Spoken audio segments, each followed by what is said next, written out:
The story kicks off in the bustling, beautiful, and sunny city of Shanghai.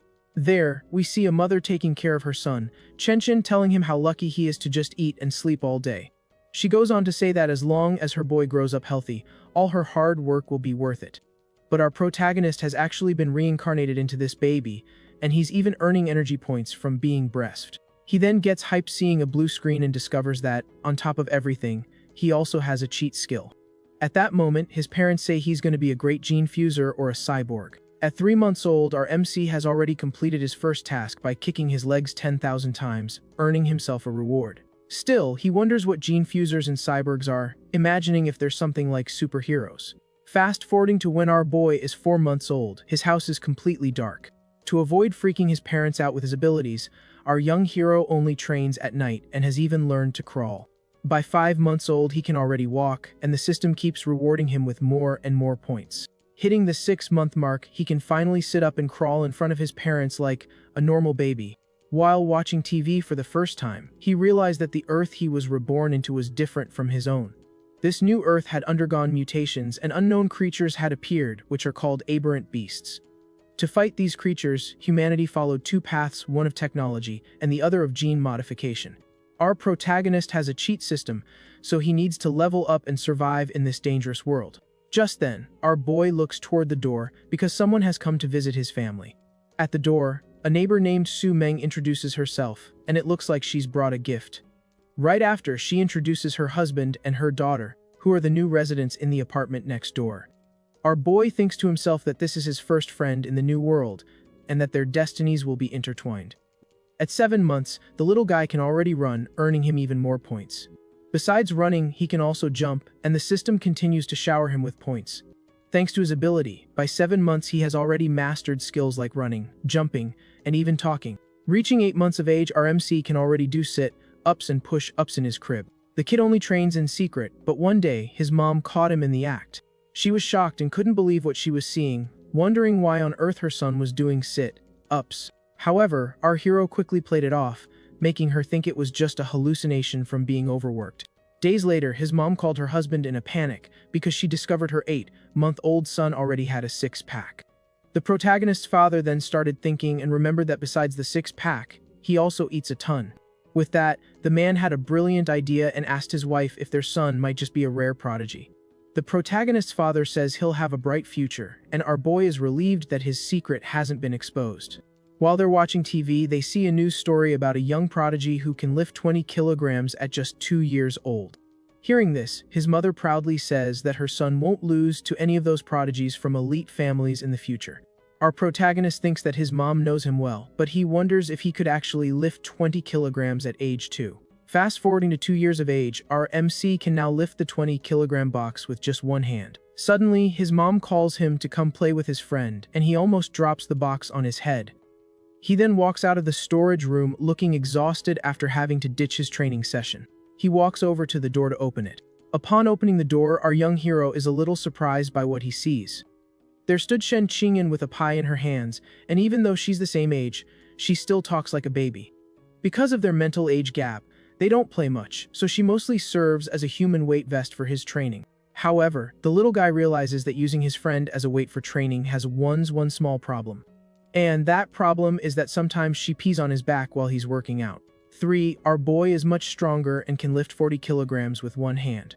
Now at 4 years old, he sees a prodigy on TV lifting 30 kilograms and thinks to himself that he's already stronger than that guy. Despite being strong, his biological level is still at rank 1, and he wonders what the next level could be. With that in mind, our young hero leaves the house for the first time and sees the world. The first place he decides to go is the library, since his parents don't let him use electronics. Arriving there, he runs ahead of everyone while his friend calls for him to wait up. His mom asks why he likes such difficult books, but our young hero just keeps on reading. Reading the books, he discovers that the world is divided into 6 biological levels, from common to mythical. He also finds out that each level has 9 ranks, and he feels very small in this dangerous world. As he reads, the system rewards him with a new ability for having read 100 million characters. With a new mission from the system, our MC continues to train and read nonstop for the next few days. At 4 years old, he finally starts attending kindergarten with his friend. Not long after he reaches level 2, able to lift 80 kilograms and run incredibly fast. But as they say, with great power comes great responsibility, and his friend is being bullied. So our protagonist leaps into the middle of the room. With his superhuman speed and strength, he quickly acts, releasing his energy for everyone to feel. He then threatens to pee in the bed of anyone who dares to mess with his friend again, leaving everyone terrified. After his threat, all the bullies start crying in fear, while his friend looks at him with admiration. With that, the system notifies him that he has become the kindergarten king due to his dominant presence. Our MC is surprised to have activated a new mission and discovers he can do several at the same time. Half a year later, he completes the reading mission, and his learning ability reaches the peak human level. Time flies, and at 7 years old, our boy and his class finally graduate from kindergarten. During the break before elementary school, he kept training and improving, getting to the point where he could lift 200 kilograms. His jump also improved a lot, and this time he managed to break the 2-meter height mark. On top of that, his speed increased, and he finally ran the 100-meter dash in under 8 seconds. With his super intelligence, he finished the entire elementary school curriculum and was waiting to unlock his next title. Finally, his elementary school life began, and he knew the competitions would be a piece of cake. And as expected, he won the national academic competition, making his family very proud. During his free time at school, our young hero took the opportunity to tutor his friend, Shen Qingyan. She wasn't very gifted, but with his help, she became the second best student in the class, right behind him. To unlock the title faster, he also participated in all the sports events and broke every single record. But just when he thought he'd have a peaceful school life, a transfer student showed up in his class. The teacher then introduces the new student named Bai Zhu, and our MC senses a faint aura from her that didn't seem quite human. The new white-haired student walks down the aisle of the classroom, catching everyone's attention. The protagonist's friend comments on the new girl's hair, but our boy was too busy thinking about something else. Just then, the white-haired girl sits down in her seat. He was worried about her aura, which didn't feel human, and wondered if she was a gene fuser. In the following days, the new girl didn't talk to anyone, and just slept at her desk the entire time. At first, everyone was curious about her, but over time, they simply stopped paying attention. A month later, the peace was shattered when the girl started to sweat. This substance had a very strong and unpleasant smell to everyone around her. Because of this, the other students started complaining about the smell. One kid walks up to her, then throws water on her, saying he's going to help her clean up. With her hands on the wet desk, the girl clenches her fists tightly, showing her anger. Even though she tries to hold it in, she can't stop the tears after being humiliated in front of everyone. The girl then breaks down in tears at her desk, while the other students just watch without doing anything.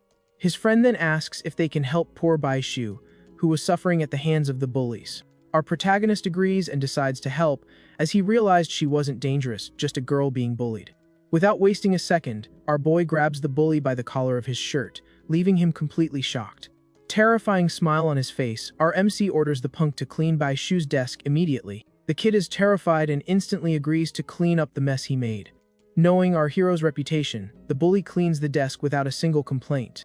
After that, he tells everyone else who was bothering the new girl to go and apologize to her. Scared stiff, all the other students agree, and get ready to say they're sorry. One by one, they all bow and apologize to the girl, promising to never bother her again. The white-haired girl then thanks the two of them for helping her in that difficult moment. His friend says it was nothing, and from that day on, she would try to befriend her. Whenever she had a tasty snack, she would share it with her new friend and bring our MC along. But the new girl seems a bit hesitant to accept the friendship and the snack offered to her. She then asks if they aren't disgusted by her because of her bad smell. The girl says she's always been an outcast, and having someone by her side for the first time feels like a dream. His friend tells her that this isn't a dream, making her even more emotional. Our hero's friend says she knows how it feels, and that's why she would never be disgusted by her in any way. Our young hero's friend says they'll be friends forever, extending her hands to the new girl. At that, haired girl suddenly hugs the protagonist's friend. She starts crying with happiness and thanks her new friend so much. The tears keep falling as she remembers something important she has to tell them. Then the girl says that since they shared snacks with her, she wants to give them something in return. She offers them a pair of beast fangs she got for her birthday and hopes they like the gift. The necklace with the fangs is handed over as a symbol of the new friendship they've just formed. Together, the three of them celebrate their new friendship, promising they'll be friends forever and ever. But just when she thought their friendship would last forever, some unexpected news caught her by surprise. Our protagonist then confirms the news, saying he saw the new girl filling out transfer papers. Peeking into the principal's office, our young hero sees the girl with a cyborg man handling the paperwork. With this, he confirms his suspicions that Baishu's identity wasn't so simple after all. From that day on, our MNC never saw the girl again, and she became just a childhood memory. However, the events that followed her departure were what really caught his attention. At home, our young hero gives his mom a message, who thanks him for relieving the stress from her job. Message thanks to a skill, and on TV, a news report about the Kyoto prodigy comes on. At just 10 years old, the boy on TV underwent a gene fusion and lifted a giant boulder with one hand. Just then, our boy's dad comes in and complains that this particular protagonist is always on TV. His parents talk, and the man explains that the boy's martial artist family has advanced technology.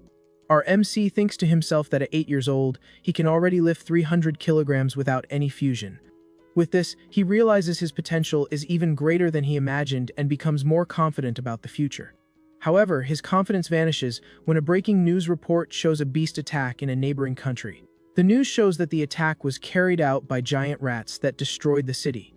In the middle of the chaos, a woman is caught by one of the giant rats and is about to meet a tragic end. The creature then snaps its massive jaws shut, and the poor woman couldn't escape her cruel fate. The news then cuts to a politician pleading for help and blaming a cult for the beast attack. Our boy is relieved to live in a strong country where he can grow up safely. But suddenly he hears a strange noise and his eyes go wide with shock. Then, the sound of an explosion in the air startles everyone, and our young hero goes on high alert. Without a second thought, our MC runs towards the window to see what happened. Getting there, he carefully pulls back the curtain to peek at the situation outside. Through the window, he sees several cyborgs flying by and wonders why there are so many of them. The next morning, life seems to be back to normal, and our boy heads to school. When he gets there, his friend is waiting for him and complains that he's late for class today. Our protagonist then looks at her and notices something strange glowing. He gets closer and sees that the beast fang that Baizhu gave her is shining brightly. With that, he finally understands that the girl's strange aura was coming from that monster tooth. The glow fades soon after, but he's left thinking about the events of the previous night. As they're walking down the street, a mysterious and tall woman appears in front of them. The red-haired woman then smiles and comments that they are very cute children. The woman then asks if the two are siblings, or maybe even boyfriend and girlfriend. His friend replies with a smile that they're just good childhood friends. With a wicked grin, the woman says she's envious of their friendship. She asks where their parents are, since they're walking alone. Just as the girl was about to answer, our MC grabs her hand and stops her from speaking. He then pulls her along, saying they're late for school. Once in the schoolyard, the young man warns his friend not to talk to strangers. Time passes, and after school, the two kids head home together. His friend complains that the alley is too quiet and has a creepy vibe. Our boy explains that the area is scheduled for demolition, which is why no one's around. Suddenly, a familiar voice calls out to them, and they see the woman from earlier. The red-haired woman was waiting for them and says that she's found them. Our MC is shocked because he took a shortcut, and yet she still managed to follow them. Then, a muscular man appears behind the woman, and she invites them to come eat at her place. The big guy loses his patience and lunges at the two of them to grab them by force. The man says he's in a hurry to sell them and moves in to snatch them. Our MC isn't intimidated and braces himself for a fight without any fear. With a swift movement, he throws a powerful punch straight at the big guy. The punch lands right in the henchman's family jewels, leaving him breathless. The force of the impact sends the man flying, leaving the woman in shock. She can't believe a student managed to take down her partner with a single blow. With no time to waste, our boy rushes forward to land a punch on the woman. He attacks her with a powerful strike to her face. After knocking them both down, our young hero grabs a brick from the ground to finish the job. He notices there are no cameras around and decides he needs to take them out for good. But suddenly, the ground starts to shake, and his friend wonders what's happening. At that moment, a giant claw bursts through the wall. Between the buildings, a giant rat emerges and roars. The creature brings its enormous jaw close to the woman to bite her. With one quick bite, the creature ends the woman's life without a second thought. His friend is terrified and asks what that giant creature in front of them is. Our MC picks up his friend and tells her that it's a giant, dangerous rat. He then says they need to run as fast as they can to survive. A blonde cyborg in red armor appears, flying down from the sky. The cyborg then positions herself in front of them to protect them from the giant monster. While our protagonist is stunned by the woman, she hovers in the air in front of the creature. Without wasting any time, the heroine begins to charge a powerful energy attack in her hand. She then aims at the creature and prepares to launch her special attack. She fires multiple projectiles towards the giant monster. The projectiles hit the creature dead on and cause a massive explosion in the alley. With a spin, she fires off several energy projectiles. The giant monster is hit head-on by the attacks. But even wounded, the creature doesn't back down and glares at the cyborg with its multiple, rage-filled eyes. Without letting up, the heroine lands another blow on the monster. Days later, our guy watches the news and figures the cyborg isn't all that strong since it took her a while to win. He also thinks about how dangerous the giant rats are and is glad he managed to get away that day. With that in mind, he decides to ramp up his training, earning more points with squats. Life goes on, and soon they're celebrating his friend's 9th birthday.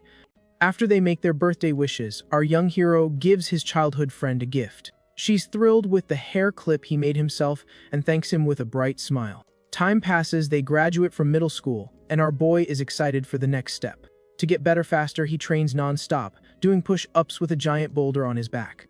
With all that effort, he finally reaches the 3rd level, and his physical abilities improve big time. He's watching TV and wonders what level the prodigy of Kyoto is at now. The 14-year-old prodigy lifts 2,000 kilograms, but our MC realizes he's still stronger. This gets him excited, thinking about how strong he'll become once he gets a gene fusion in the future. A beautiful sunny day. Finally, high school begins, and since he's the top student, he was invited to several elite schools. On registration day, the principal and teachers welcome him with high hopes for his future. But all he really wants to do is have fun with his friend. His friend gets all excited and calls him over to start the game they had planned. With a swift move, she serves the birdie with a special technique called the fairy curveball. But someone interferes with their game, catching the birdie mid-air. Just then, an upperclassman shows up and says the court is reserved for older students. The goons surround the girl, offering private lessons, but she obviously turns them down. Seeing this, our hero gets ticked off and tells the bullies to back off from his friend, like, right now. The upperclassman just gives a smug grin and says it doesn't matter who was here first, because he's taking the court. Our boy then grabs the birdie and tells the guy to listen up. He tosses the birdie high into the air. He leaps high and gets ready to smash the birdie, to show them what his rules are. In air, with all his strength, he slams the racket into the birdie. Sane force, the birdie rockets toward them. The birdie flies at the speed of a bullet and punches right through the bully's racket. At this, all the bullies are terrified, wondering if our guy is even human. Scared out of their wits, they bow, apologize, and scram off the court without looking back. After that day, no one ever dared to mess with them again for the rest of high school. Since he had already finished all the school material, our young man just read interesting books in class. He used his free time to learn a bunch of new skills on his home computer. To unlock a title, he won every championship and got top marks in everything he could. Because of this, he ended up with a lot of fans, but the big shot title still wasn't unlocked. Ignoring the girls, he focused on helping his friend. At the festival, he competes in 3 events, and in the shot put, he hits 201 meters. The 3 events he chose were to show off his strength, jumping ability, and speed to everyone. And our MC knew that by dominating these 3 categories, he would dominate the entire sports event. Even holding back so he wouldn't overdo it, he still took first place with 0 effort. But suddenly, he felt a different kind of energy flowing through his body. The system then rewards him for his dominance, and he finally unlocks the high school top dog title. While walking through the school entrance, our guy thinks that the life essence of creatures can evolve and promote his own growth. He seems to remember something and stops walking suddenly. He then walks up to her and asks to borrow her beast tooth for a sec. Without hesitating, she hands the necklace with the tooth over to our protagonist. The moment he touches the beast tooth, something strange starts to happen to our young man. A system screen pops up, revealing that he has absorbed the essence of an abyssal giant butterfly, leaving him completely floored by the discovery. Later in his room that night, our guy decides to search online to see if he can find any info on the strange creature. To his surprise, the search returns 0 results, and he can't find a single thing about this so-called butterfly. Seeing that he won't get anywhere online, he decides he'll have to study the beast on his own, some other way. Then he remembers that Baichu gave him 2 beast teeth, and he goes to find them. As he holds the object again, a purple energy surrounds him, and the system shows the progress has gone up to 2%. Our MC gets a little frustrated with the result, thinking he'll need more essence to unlock the creature's guide. The next day, our young hero is giving his friend a ride on his bike as a form of training, in case they need to escape from mutants. Suddenly, a voice calls out to him, and he stops the bike to see who it is. A man introduces himself as the coach of the martial arts team and compliments his awesome recent performance in the school sports. The coach then invites him to join the martial arts team. The man insists, saying his athletic talent is incredible, and begs him to accept the invitation. The man leaves, and our boy thinks to himself that he didn't even get a chance to say no. The scene cuts to a beautiful view of the city at sunset. Our protagonist has just squashed a bug with his hands. He then realizes that the predator's skill didn't activate when he took out the bug. With this question in mind, he decides to go out and test his theory somewhere else. He then grabs his bike so he can get there faster. To check his theory, he decides to go with his friend to the supermarket that sells beast meat. A short time later, they arrive at a large supermarket in the city center. Inside, he realizes he can't test his theory because all the beast meats are pre-packaged. Suddenly, he hears someone announcing freshly cut beast meat. With that, our young man spots a butcher who is cutting up fresh meat right in front of him. He then asks his companion to wait a moment and runs over to check out the meat up close. The girl is confused, but he doesn't explain a thing and quickly gets closer to touch the meat. With the truth right in front of him, he reaches out his hand to touch the meat and confirm his theory once and for all. The instant he touches it, a purple energy appears, and the young man confirms that the beast meat really does have a strong life essence. All excited, our hero celebrates, and his friend asks why he's so happy just from touching a piece of meat. The girl then asks what it feels like and if it's any different from a normal steak. He replies that it's just fresher and offers to let her touch it, but she declines. Our boy then says that since they're already there, they might as well buy some to try at home. He notices his friend's shock and thinks to himself that beast meat is anything but cheap, with some seriously steep prices. Even the phantom squid, which is the cheapest, costs almost 1,000 per unit, so he decides to get that one. His companion gets worried about the price and suggests he ask his aunt before buying it. Without a worry, our protagonist gives her a pat on the head and says it's all good. He then lies, saying his mom had already asked him to buy a bunch to bring home. In his thoughts, his mom suggests sharing it with his friend's family and making a feast for everyone. Besides, he thinks that absorbing the essence directly might ruin the meat, so he heads to the checkout. The cashier thanks him for his purchase, and as they leave, he thinks about how expensive that was. It was already late at night, and since things were getting dangerous, they went straight home for safety. At night, our hero is taking his friend home on his bike after a hectic day. He's thinking that chowing down on a piece of the meat only unlocked 0.1% of the squid illustration. To make matters worse, this was the cheapest beast meat he could find at the market. With that, he decides he needs to figure out a way to make some money, since he can't ask his parents. At that moment, the guy remembers that the whole point of buying the meat was to see if it would spoil. So he glances at his bike's basket and notices that some time has passed and the meat is glowing. He's stoked because the meat's quality is excellent, and the system shows a progress of 3%. But his friend screams in a panic, telling him to look ahead because someone's in their path. Our protagonist quickly slams on the brakes with all his might to avoid a nasty accident. Almost running over a couple, he apologizes for the scare while trying to get the bike under control. Our MC blames himself for being too focused on the energy absorption, and his friend points at something up ahead. Further ahead, they see a muscular man holding a woman with a knife to her throat. The police were already on the scene, telling the criminal to calm down and drop the weapon he was holding. An officer comments that the guy's a pro, and a careless shot could hit the hostage. The captain shoots down the idea of using sleep gas, since it could just tick off the criminal before taking effect. Our hero picks up a small pebble from the ground, getting ready to make a move. With insane speed, he flicks the pebble with pinpoint accuracy right at the bad guy. The pebble hits the criminal's hand, making him drop the knife and the hostage. Seizing the opportunity, the police captain yells for his team to move in. Taking advantage of the opening, the officers quickly tackle and cuff the kidnapper. The guy tries to just dip out, but his friend asks if he was the one who threw the pebble. Suddenly, the captain shouts for them to stop and asks if the kid was the one who threw the pebble. Getting nervous, the protagonist denies everything with a forced smile on his face. The officer watches them leave, finding it odd that someone wouldn't want to own up to a good deed.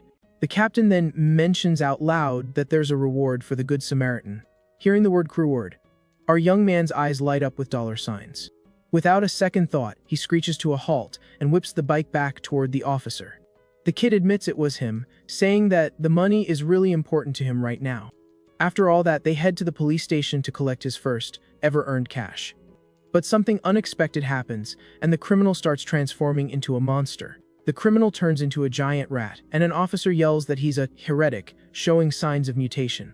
The creature attacks without a second thought, sending a female officer flying with a single swipe. The captain orders his team to fire on the creature, but to be careful not to hit any civilians. The officers unload their guns into the monster, but the bullets have no effect, and they call for backup. Meanwhile, the protagonist's friend looks like she's not handling the whole chaotic situation very well. Our hero grabs both of them and starts running, saying that saving their own skins is the top priority. He's relieved to see the monster. He then wonders just how much of a rat king's essence he could absorb and decides there's only one way to find out. Subtly, he reaches out his hand and touches the monster's body, starting to absorb the creature's life force. He's immediately shocked by the sheer amount of power he feels flowing into him at that moment. Just then, the system alerts him that he has devoured a trace of the essence, and his guide to the giant mutant rat has reached 5%.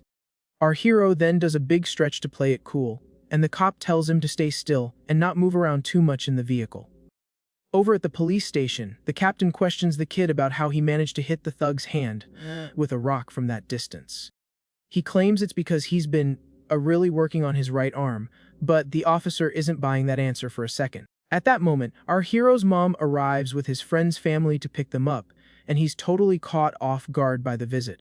The woman runs frantically toward her son, yelling his name, completely beside herself with worry. She gives him a tight hug and asks if he's okay, and our young man calms her down, saying he's perfectly fine and even got a reward. His mom then makes him promise that the next time there's danger, he'll hide somewhere safe. She goes on, saying that the only thing she wants is for her son to grow up safe and sound, without a single scratch. Our hero promises he'll protect himself first, and leaves with his mom while the captain just watches the scene unfold. Two female officers are discussing the rat god, cult, which is getting bolder and infiltrating universities. They say they need to take out the self-proclaimed rat king, and our protagonist overhears the conversation and is intrigued. Back in the car, our hero looks up the rat god cult and discovers there's a ton of information online about them. He sees that the cult's main base is in the city of Shanghai, and that its members are basically societal outcasts. Continuing his research, he carefully reads every detail he can find about this mysterious organization. Suddenly, a specific piece of information catches his eye, leaving him completely stunned by what he's just read. Apparently, the Rat King wants to evolve into a higher life form and forces his followers to collect materials for him. Our hero then wonders if this creature has already developed the intelligence to come up with such complex plans. Just then, he looks out the window and spots a giant rat, which makes him ponder the creature's connection to the Rat King. But he quickly dismisses the idea, thinking that rats that size aren't that uncommon in this region. He then notices his friend is being really quiet and wonders what could be wrong with her. He looks down and realizes her legs are wet, suspecting that it might have happened again. Whenever the girl gets nervous or scared, she can't hold it in and ends up having an accident, just like when she was a kid. Our guy always suspected this could be linked to some kind of unknown potential she possesses. Arriving home, his mom notices the meat is gone and asks in shock what happened to the groceries. He quickly cooks up an excuse, saying there was an emergency and that in all the chaos, he ended up dropping the meat. His mom tells him to forget about it, saying the most important thing is that he's safe and unharmed. Our hero then breathes a sigh of relief, thinking he luckily managed to fool his mom with that lie.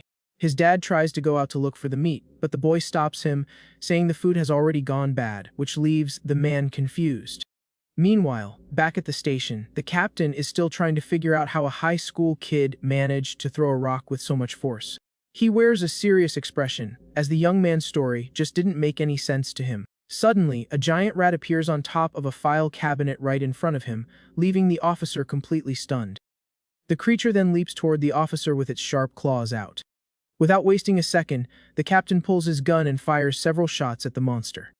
But it seems the bullets weren't enough, and the officer gets hit head-on by the giant creature. The next day in class, our hero lets out a bored sigh. He realizes he's still weak and needs money to buy beast meat and level up faster.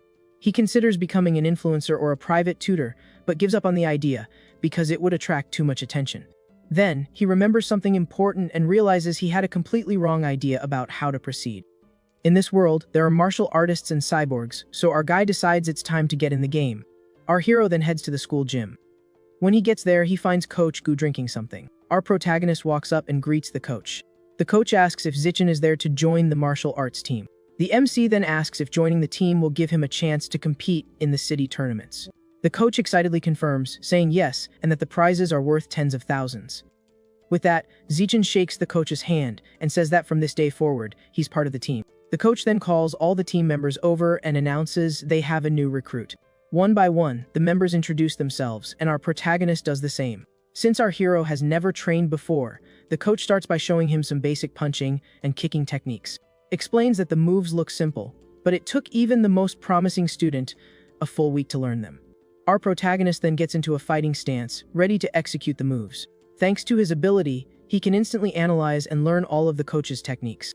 Our guy then begins to execute all the moves perfectly. The coach is left completely shocked and speechless. The rest of the team also can't believe Zichen learned everything so quickly, with just one look. In shock, the coach realizes that our hero is a rare, one-in-a-million martial arts prodigy. We then see the city at night.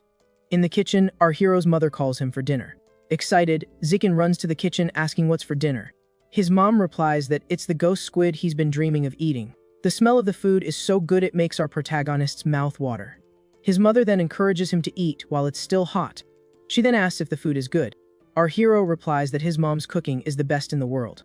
As he eats, the system notifies him that he has absorbed the squid's essence, and he realizes that eating the meat also works. On TV, there's a news report about a 14-year-old girl genius who became the youngest cyborg in history. Her power system allows her to lift 500 kilograms and run 100 meters in just 4 seconds. Our guy then wonders who is stronger, genetic fusion users or cyborgs. But the news is interrupted by a tragedy about the police captain who was found lifeless. Our hero wonders if this is related to the giant rats from the night before, and if the streets are getting more dangerous. With this concern in mind, he decides he needs to ramp up his training to get stronger. With heavy training, his time in the 100-meter dash is now 4.61 seconds. His vertical jump has also improved dramatically, now reaching 5.81 meters, and he can even lift 1,000 kilograms. He continues to train in martial arts to increase his strength. We see the school on a sunny day. This morning, our protagonist goes to school to train, with Han by his side. Senior girl with pink hair shows up and asks if Zichen has had breakfast yet. The girl then offers him some fresh milk as a gift. Our protagonist politely refuses and continues on his way, leaving the senior girl behind. Some guy gets furious that Zichen not only stole his championship title, but now has the nerve to refuse a gift from his goddess. The guy then steps in front of our protagonist, blocking his path. He yells at our guy for being rude to her, but the protagonist says he's allergic to milk.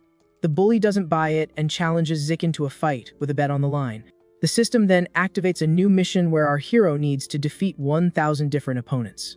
With a confident smile and an intimidating aura, our guy accepts the challenge. News of the fight spreads like wildfire, and the girls at school rush excitedly to watch Zichen's duel. The gym quickly fills up with a crowd curious to see the fight. One of the girls says she's gonna root for our guy. The pink-haired girl also shows she's cheering for our protagonist and says she'll take lots of pictures of him. The bully gets annoyed that everyone thinks he's gonna lose to a newbie. He convinces himself that he needs to crush Zichen before he gets any stronger.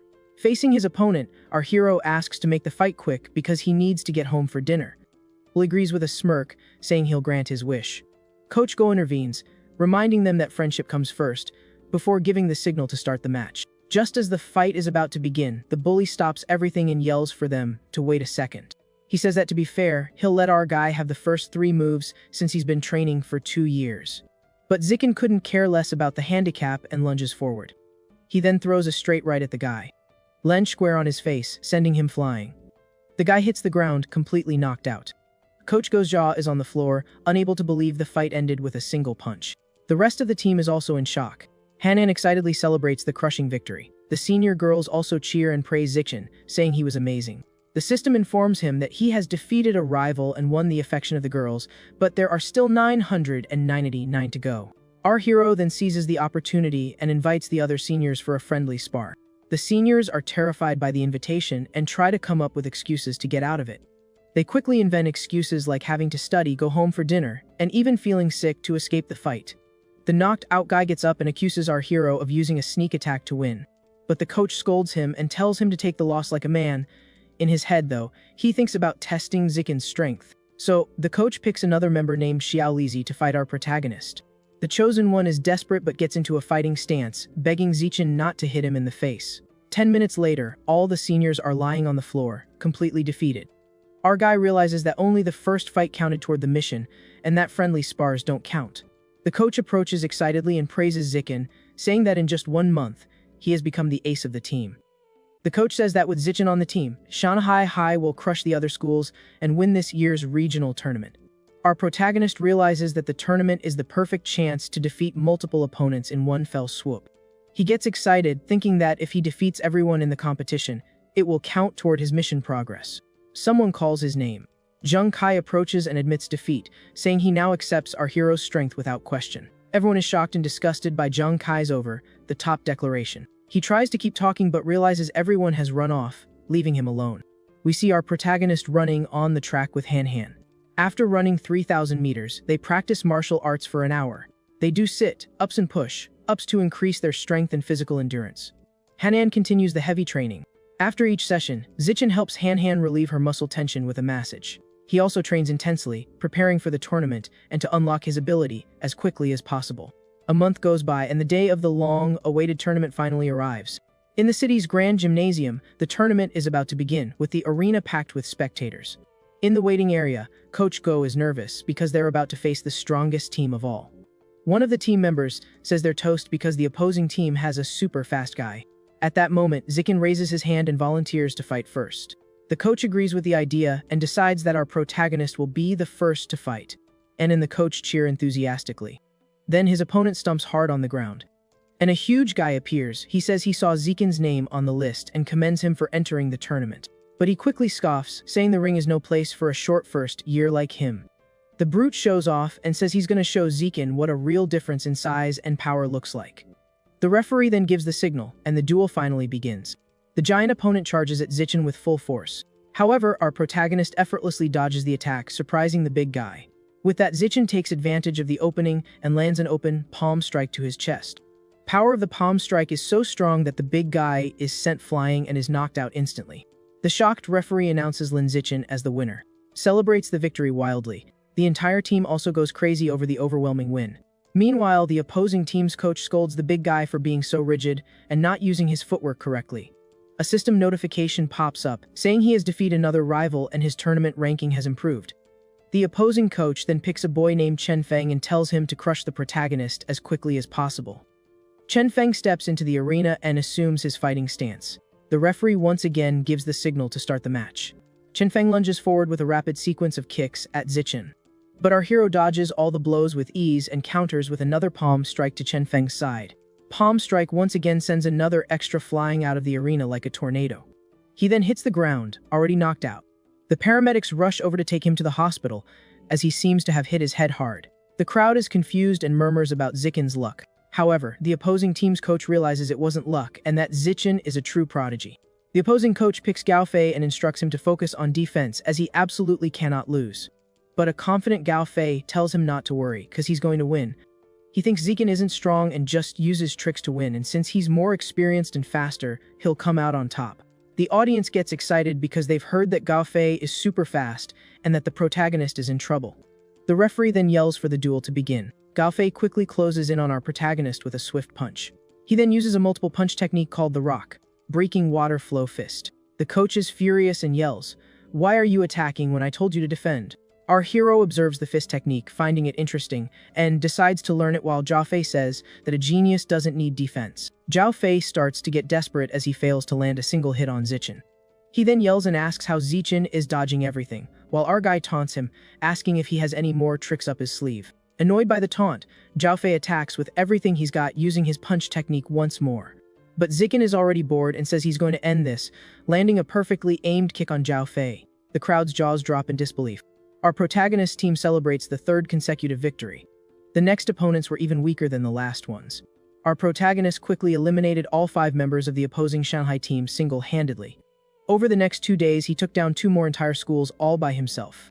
With that, Zikin led his team to victory, and they became the champions of the 8-school tournament. The system informs him that he has eliminated a total of 16 rivals, but he still needs to defeat many more to complete the mission. And to his surprise, Coach Go hands him the largest share of the prize money, a total of 20,000. Zikin is thrilled because with this and the money from other competitions, he has saved up 30,000 yuan. But that cash didn't last long, as he spent it all on special food for his training. During dinner, he eats a large amount of squid meat, and his codex progress reaches 33%. By the time he reaches his second year, he can already lift 1,090 kilograms, jump 5 meters, and run 100 meters in 4 seconds. Time passes, and soon our hero and Han graduate from middle school. However, Han is sad because her martial arts scores weren't high enough to get into the elite class. She asks how this is possible since she trained so hard, while Zikin remains silent. The girl gets even more upset because the principal is going to visit her house, and she thinks it's to beg her not to stay at the school. But our hero comforts her, saying that the only condition for him to stay at the school is for her to be his classmate. Han recounts that the principal came to her house to talk with them for several hours. The woman then stands up and says they've discussed everything they needed to. She adds that Zikin can ask for anything he wants, as long as he agrees to go to their school. Our hero thanks her and makes a single request that his friend Han continues to study in the same class as him. The principal stares at Han and asks if her name is really Shen Qing'an, making the girl nervous. Then, the principal agrees and tells them both to come to Shanghai High together when classes start. The two friends are overjoyed and thank the principal. That our protagonist won another martial arts championship for the school. Our hero then uses the prize money to fulfill his earlier wish. He goes to the forest because the squid codex is at 80%, and with the money, he bought more meat to max it out. The system alerts him that he has devoured a large amount of squid essence, and a blue aura begins to emanate from his body. With that, the Phantom Shadow Squid Codex reaches 100%. He successfully unlocked the codex and obtained the Blessing of Liquid Affinity attribute. Our guy is a bit disappointed, as he was expecting something more impressive. He tests the power in a nearby pond and notices that his skin doesn't wrinkle and he can swim more easily, but that's about it. He figures that since the squid is a low-level beast, he shouldn't have expected much, but he was hoping for better attributes. Or he can wait until he's strong enough to hunt wild mutant beasts and devour them to get stronger. Our protagonist clenches his fist, determined to become even more powerful. Since there was less than a week before school started, Zichen's and Han's families decided to take a trip to the beach together. Upon entering the water, Han complains that the seawater is too cold. Zichen reassures her, saying it's always like that at first, but she'll get used to it. Then he starts swimming with his new ability. The girl then asks him not to swim alone and to teach her how to swim too, since she still doesn't know how. Our hero remembers that his friend still can't swim. Patiently starts teaching Han, but thinks she won't learn quickly due to her average athletic talent. But to his surprise, the girl learns to swim almost instantly. Suddenly, Han dives headfirst into the water. She's surprised that she can suddenly dive and opens her eyes underwater without any problem. She suddenly shoots up, startling the protagonist. She says it's amazing and that she feels no discomfort opening her eyes underwater, finding the sensation great.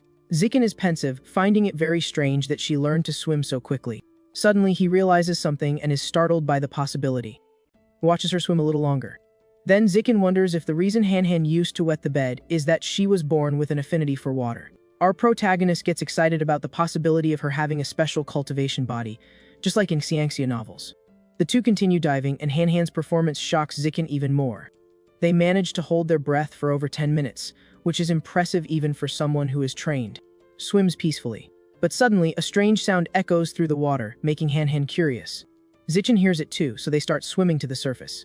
They surface and take a breath. Back on the beach, she asks what happened. She explains that she was hearing strange sounds and got scared. The girl says it was a female voice speaking a language she didn't understand, and it only stopped when she surfaced.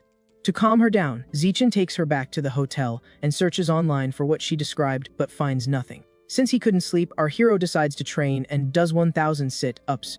The system announces that his biological level has advanced to the 5th common level and that he can now face an adult mutant rat.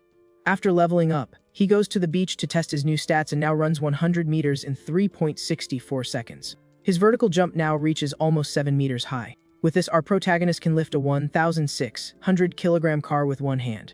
With this progress, he finally begins his high school life alongside Han. Girls comment on how handsome Zichen is and are happy to be in the same class as him. To his surprise, a class assignment activates a new mission where he needs to complete 1,000 tasks to gain a new attribute. Since things were quiet at school, he takes the opportunity to stop by the supermarket. Now that the Squid Codex has been unlocked, it's time to choose a new target to devour. He looks at the meat options, he's surprised. He finds a package with the meat of a wild giant eagle. Our hero smiles with satisfaction and decides this will be his next choice. The wild giant eagle is a mutant beast of a slightly higher level than the previous one Zichen devoured. Its vision is exceptionally sharp, being up to 30 times more powerful than that of an average human. Its hunting skills are top tier, and even fast mutant rabbits can be caught by it with precision. Because of its strong vision, it can greatly improve combat capability and is well worth unlocking its codex. The system announces that the protagonist has devoured a trace of the giant eagle's essence, and its codex is at 1%. With this, he calculates that for every 1% of the codex, he'll need 200,000 yuan to unlock everything. Our guy realizes he'll need to work even harder in high school to earn money in tournaments. Summer vacation finally ends, and Zichen begins his life at the new high school called Shanghai. On the very first day, the teachers begin by introducing themselves to the class and explaining their subjects. A girl named Chu Yuxi introduces herself, saying her hobbies are gyukin, chess, calligraphy, and painting. Shortly after, another girl named Zhang Yuji introduces herself and says she likes watching anime and cosplaying. A boy named Peng Hoguang introduces himself, saying he likes staying at home and playing video games. Then it's Hanhan's turn to introduce herself, but she gets extremely nervous with so many people watching. Very shyly, she introduces herself, saying her name is Shen Qinghan and that she likes to draw. Finally, it's Zichen's turn, and he gives the shortest introduction of the class, presenting himself very simply. After everyone has introduced themselves, the bell rings, and a girl approaches Hanhan to talk. The classmate asks what Hanhan's score was on the entrance exam, making the protagonist's friend nervous. Hanhan replies that she got 709 points and asks for the classmate's score, whose name is Chuxin. Chuxin is surprised and says that Hanhan's score is more than 10 points higher than hers.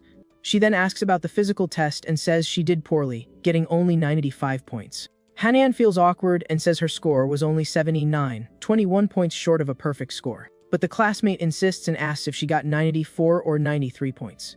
Protagonist's friend replies that it was a little less, but the other girl keeps insisting. She continues asking if it was 92 or 91, making Hanhan uncomfortable. Suddenly, Zichen places his hand on Chuxin's desk, startling her. Our protagonist takes the opportunity to ask for the girl's contact info, making her blush. That Han is relieved as Zichen saved her from an embarrassing situation. Shortly after, also adds another classmate named Hiyu. After adding his new friends, he creates a 4-person chat group called the Dawn Squad. With that, the system announces that he has created a collaboration team and completed another group task. Hiyu is from the neighboring city of Nangguan, and his family has been running martial arts schools for generations. Chuxin's family, on the other hand, owns a chain of clothing stores, and she's a rich girl with stores all over the district. The four quickly became inseparable friends, spending their time together in the classroom. At one point, Hiyu asks his friends who they think is the strongest in the class. Chuxin quickly replies that it's Zichen, because he got the highest score in the district on the entrance exam. The friend is shocked to hear about the protagonist's feat and calls him insane. But Hiyu explains that being the top student isn't enough, because there are 2 monsters in the class. Hiyu says there's a guy named Wang Shuji who runs 100 meters in 7.98 seconds. And there's also a big guy named Lu Gang who can lift 300 kilograms with one hand. Everyone is impressed by their strength, but our protagonist is relieved because those were his stats back in middle school. The bell rings again, and the textbooks are distributed. Since he has already studied everything on his own, Zichen uses the free time to train in a quiet place. Zichen knows he needs to keep leveling up to be able to face the mutant rat king head on. That afternoon, the first class was wilderness survival, and the teacher asks who knows how to make fire by friction. Hiyu comments that no one would learn a skill like that in their free time because it's basically useless. To everyone's surprise, Wang Shuji and Lu Gang start making fire by friction. The teacher is impressed and asks how they know how to do that. Lu Gang explains that he took an extracurricular course over the summer, and Wang Shuji says he learned online in middle school. After the two show off, Zichen teaches the rest of his group how to start a fire as well.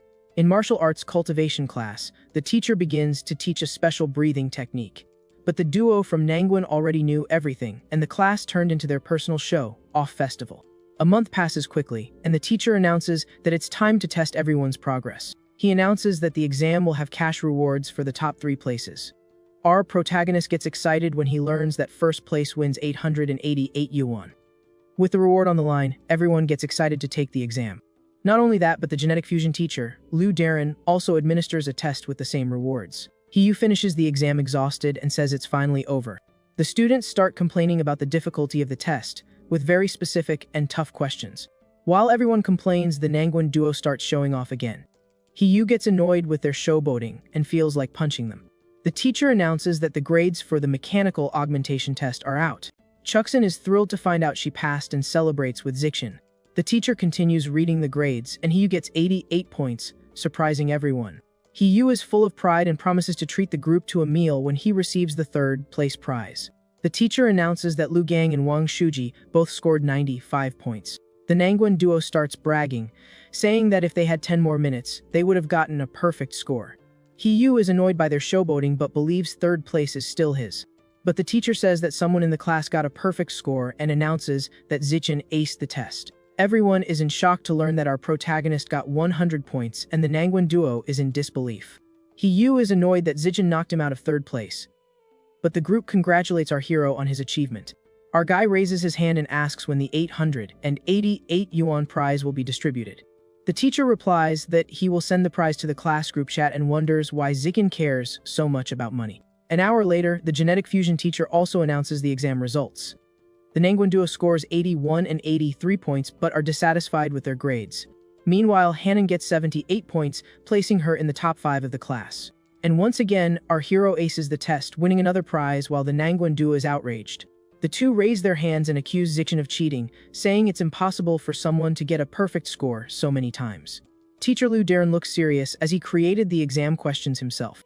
With that, he confirms that the questions were made by him and there's no way to cheat. Yu and Chuxin laugh at the Nangwen duo and call them a disgrace for accusing our guy. The afternoon arrives and the class begins the wilderness survival exam. The teacher explains that the rewards are the same as the other tests and details the tasks. Wang Shuji says they need to redeem themselves and defeat Zichen in this exam. Lu Gang agrees and says he's going all out to crush our protagonist. The test begins with rock and tree climbing, and Zichen easily takes first place. He leaves the Nangwen duo in the dust, who are impressed by his speed. But our hero is more worried about Han, who finished last in the climbing event.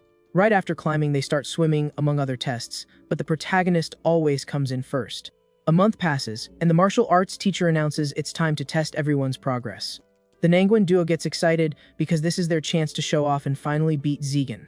Before the fights, teacher Han Yuanfeng conducts a warm-up with a 3-part physical test. In the 100-meter dash, our guy clocks in at 7.78 seconds.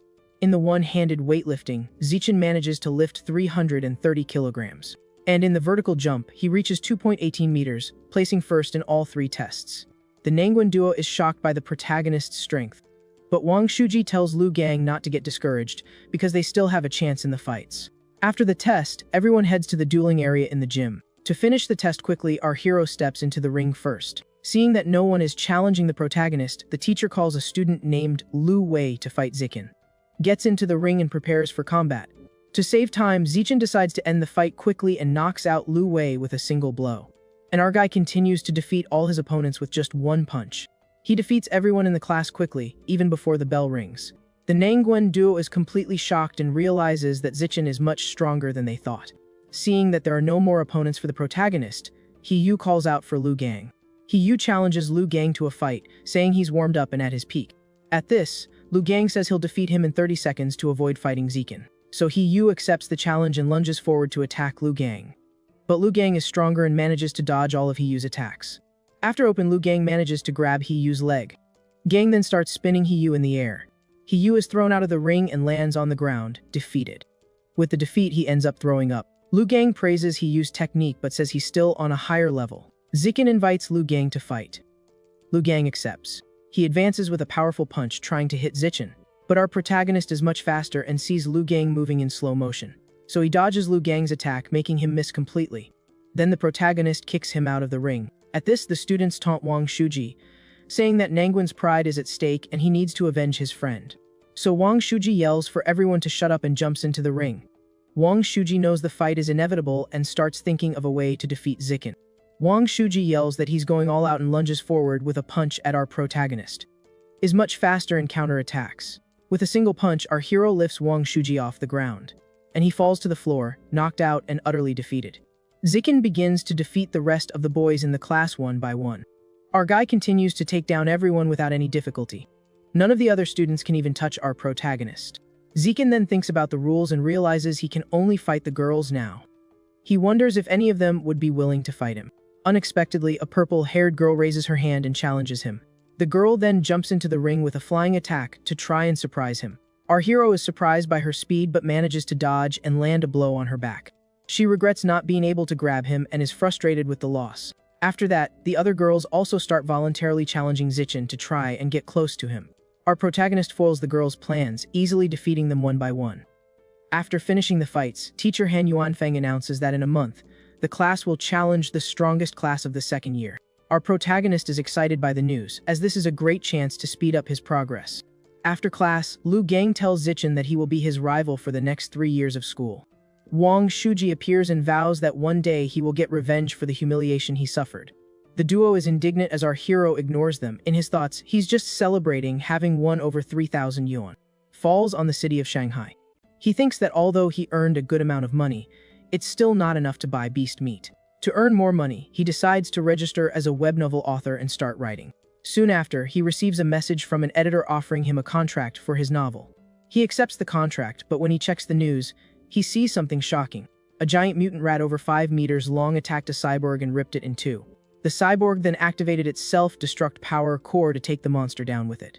The explosion was so powerful that the giant mutant rat was completely destroyed. Our hero gets worried and wonders how many more of these giant rats are hiding in the city. In the school gym, Han Yuanfeng discusses fighting strategy with his elite students.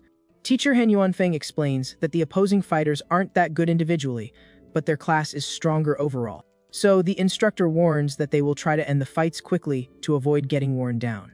Wanting to fight as soon as possible, our protagonist offers to go first. His opponent is terrified because she has to face the strongest student from the other class while being the weakest in her own. The second-year teacher is indignant and accuses Han Yuanfeng of breaking the unwritten rule of sending the weakest student first. So, the instructor agrees to the rules and tells Zichen to get out of the ring so the weaker students can fight first. Our with no hero steps down from the ring, disappointed. Han Yuanfeng chooses a girl named Yuntong to go first, but she says she's not ready. Hanan offers to fight in Yuntong's place since she is the weakest in the class. The protagonist's childhood friend gets into the ring and becomes very nervous. The class starts shouting and cheering for Han to support her, but the cheering only makes her more nervous. Seeing Han's hesitation, her opponent seizes the chance and lunges forward with a flying punch. She manages to land a series of blows on Han, who is forced onto the defensive. Even knowing she can't win, Han decides to hold out as long as possible to tire out her opponent. 3 minutes pass and the opponent realizes that Han is very resilient and she's running out of breath. So she decides to end the fight quickly and lands a powerful kick on Han. Our protagonist's childhood friend falls to the ground, defeated. Han gets up and runs to the instructor like the road runner. Teacher Han Yuanfeng praises her, saying her tactic of focusing on defense and wearing down the opponent was very smart. Our protagonist also congratulates her for lasting more than 3 minutes against a senior with an extra year of training.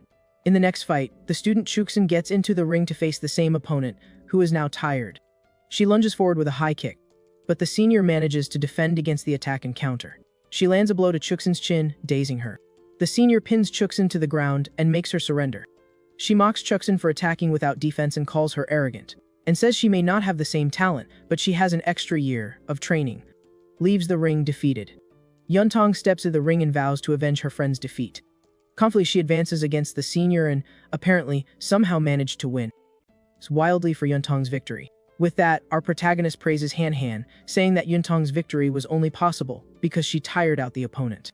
2 hours later, the rival teacher taunts Han Yuanfeng, saying his class only has 4 students left and he's already won the bet. Han Yuanfeng confidently replies that the real fight is just beginning. The teacher then sends He into the ring and tells him to show what he's made of. He then leaps into the ring. He says he's fired up and asks his opponent if he's ready to face his stone fists. The senior scoffs at him and tells him to stop being so pretentious and cringy. Annoyed that his moment was ruined, He lunges forward and lands a powerful kick on the senior. The second-year opponent falls to the ground, knocked out. He then insults the fallen guy, calling him trash and an idiot. But then another opponent enters the ring. Arriving for the next fight, a senior with purple hair gets into the ring and calls He an arrogant brat. The new opponent says he'll show him what real strength is and attacks. The senior is shocked by He's speed, as he managed to dodge his attack. He counters with a powerful kick and hits the senior square on. The second-year opponent falls to the ground. The girls in the class cheer and shout excitedly for He's victory. He continues his winning streak and takes down several opponents in a row. He continues to dominate the fights and defeats another senior. The winning streak continues with He easily defeating another opponent. Seeing that no one is a match for him, He taunts them, saying he can still take on 10 more opponents. Unfortunately, He ends up being defeated in his 6th match as he was already exhausted. The teacher then sends Wang Shuji into the ring to continue the fight. Wang Shuji enters the ring, ready to fight. Without wasting time, he defeats 10 opponents in a row with impressive strength. But in the 11th match, Wang Shuji is defeated due to exhaustion. Lu Gang steps into the ring and defeats 2 seniors in less than 10 minutes. He continues his knockout streak and wins more fights. The second-year teacher taunts them, saying there's only one person left and asks if they want to give up. With a confident smile, Han Yuanfeng replies no and calls on his trump card, Wang Jinyi, to fight. A giant boy named Wang Jinyi steps into the ring and faces Lu Gang. Lu Gang is not intimidated by his opponent's size. Believing in his own strength, Lu Gang charges forward, saying he's going to crush him. He lands a powerful punch right in the middle of Wang Jinyi's stomach. Lu Gang is confused because his punch felt like hitting rubber and caused no damage. He then tries a series of rapid punches to try and take down the marshmallow. But none of his blows work, and Lu Gang realizes he can't even move his opponent. Wang Jin then says it's his turn to attack. With terrifying strength, he grabs Lu Gang by the neck and lifts him into the air. He simply throws him out of the ring with impressive ease. The rival teacher is shocked and asks Han Yuanfeng where such a strong student came from. Han Yuanfeng explains that Wang Jinyi is a transfer student, which is why he doesn't know him. The second-year teacher panics, realizing he's going to lose the bet. Then teacher Han Yuanfeng calls Zichin and says it's his turn to fight and gain experience, and not to worry if he gets defeated. With a confident smile, our hero replies that the teacher doesn't need to worry because he's going to win. Wang Jinyi underestimates our protagonist for being thin and introduces himself as someone who never bullies the weak. The girls in the class scream and cheer for Zichin while trash-talking the MC's rival. The chubby guy is clearly annoyed by the insults, but he decides to be a gentleman and says he will stand still for 10 moves. He does this so that our hero's fans won't accuse him of bullying the weak. Our protagonist casually agrees to the proposal. Then Wang Jinyi challenges him to attack with full force. Without hesitation, our guy lunges forward and lands a punch with all his strength on his opponent's stomach. The impact is so strong that the big guy goes flying as if he were a balloon. Wang Jinyi hits the ground with a tremendous impact that must have caused an earthquake in some country. Everyone falls silent, shocked by the outcome of the fight. Suddenly, the entire class erupts in celebration for Zichin's victory. The giant boy wakes up confused, wondering what happened and how he was defeated so easily. The rival teacher praises Zichin, saying he's insane for knocking out Wang Jinyi with one punch. But teacher Han Yunfeng disagrees, saying the real monster was some guy named Wu Tianqing.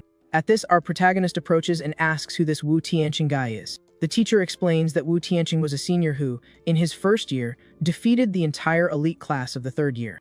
He says the guy was a monster capable of running 100 meters in 6 seconds and lifting 650 kilograms with one hand.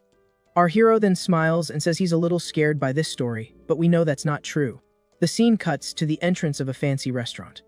A classmate raises a toast and thanks Zichin for the victory over the second years. Everyone celebrates and toasts our protagonist's victory, who is now the hero of the class. The classmates now approach Zichin, asking for training tips and his contact info. But Han stays by our hero's side, serving food on his plate so he doesn't get distracted. She keeps staring intently at our guy. But suddenly, she says she needs to go to the restroom. Our protagonist watches Han as she leaves. As she gets near the restroom, Han overhears 2 girls talking badly about her behind her back. They question how Han got into the elite class and call her Zichin's suck-up. Anoin appears and says she's not a suck-up. She turns around and proudly declares that she is his childhood friend. Our hero notices that Han is sad and asks what happened. The girl vents, saying her mother always told her she would stop wetting the bed when she grew up. But she reveals that she still has to wear diapers to bed every night, which really annoys her. Sadly, she says she feels like a disabled person for not being able to hold it in. Zichin looks at her seriously and says she is not disabled in any way. He holds her by the shoulders and explains that not being able to hold her urine is actually her superpower. Confused, our protagonist then claims that her affinity for water is a manifestation of her power. Han then asks if Zichin also has a superpower, since he has always been very strong. With a smile, our guy confirms that just like her, he also has a superpower. Curious, she wonders what kind of superpower our protagonist would have. Zichin replies that it's definitely a very strong superpower. Suddenly, our protagonist gets a serious look in his eyes. When they arrive at a building, they see a group of men with brooms trying to kill rats. A fat man panics and yells at them to stop hurting his brothers. He gets furious and screams that he's going to finish them for hurting his rodent friends. In an uncontrolled rage, the man charges forward with a broom to attack the exterminators. Hanan asks if the man is crazy, and our hero replies that he seems to have some mental issues.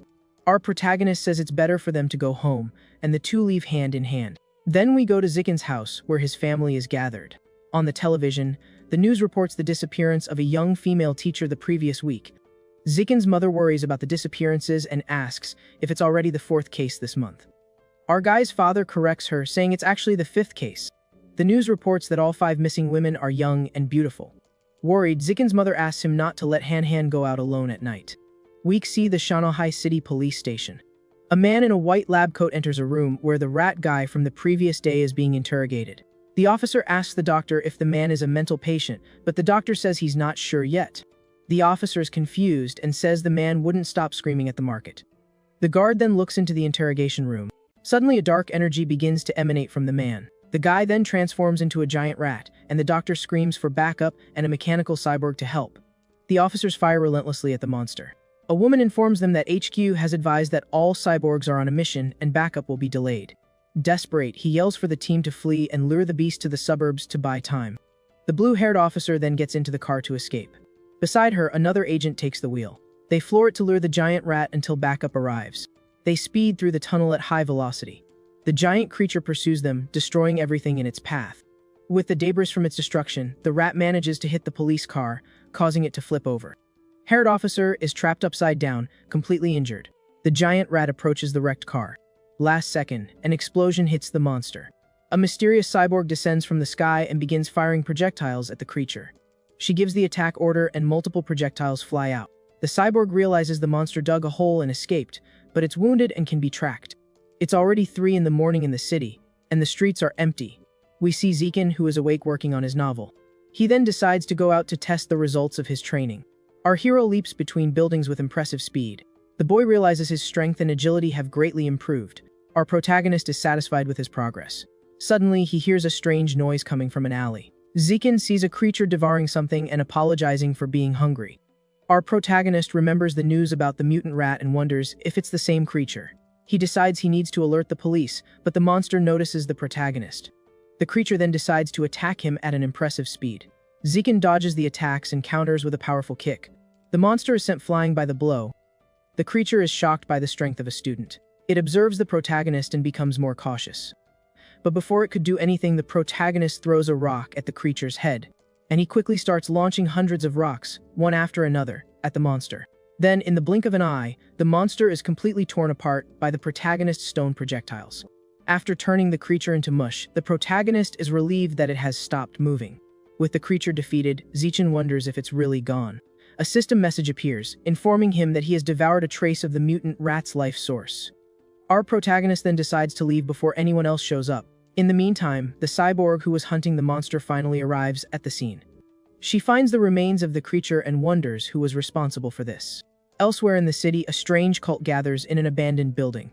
A hooded man carries an unconscious woman. He throws her into the center of the circle and offers her to his rat god. But a dark entity emerges, complaining that just one woman is not enough to satisfy its hunger.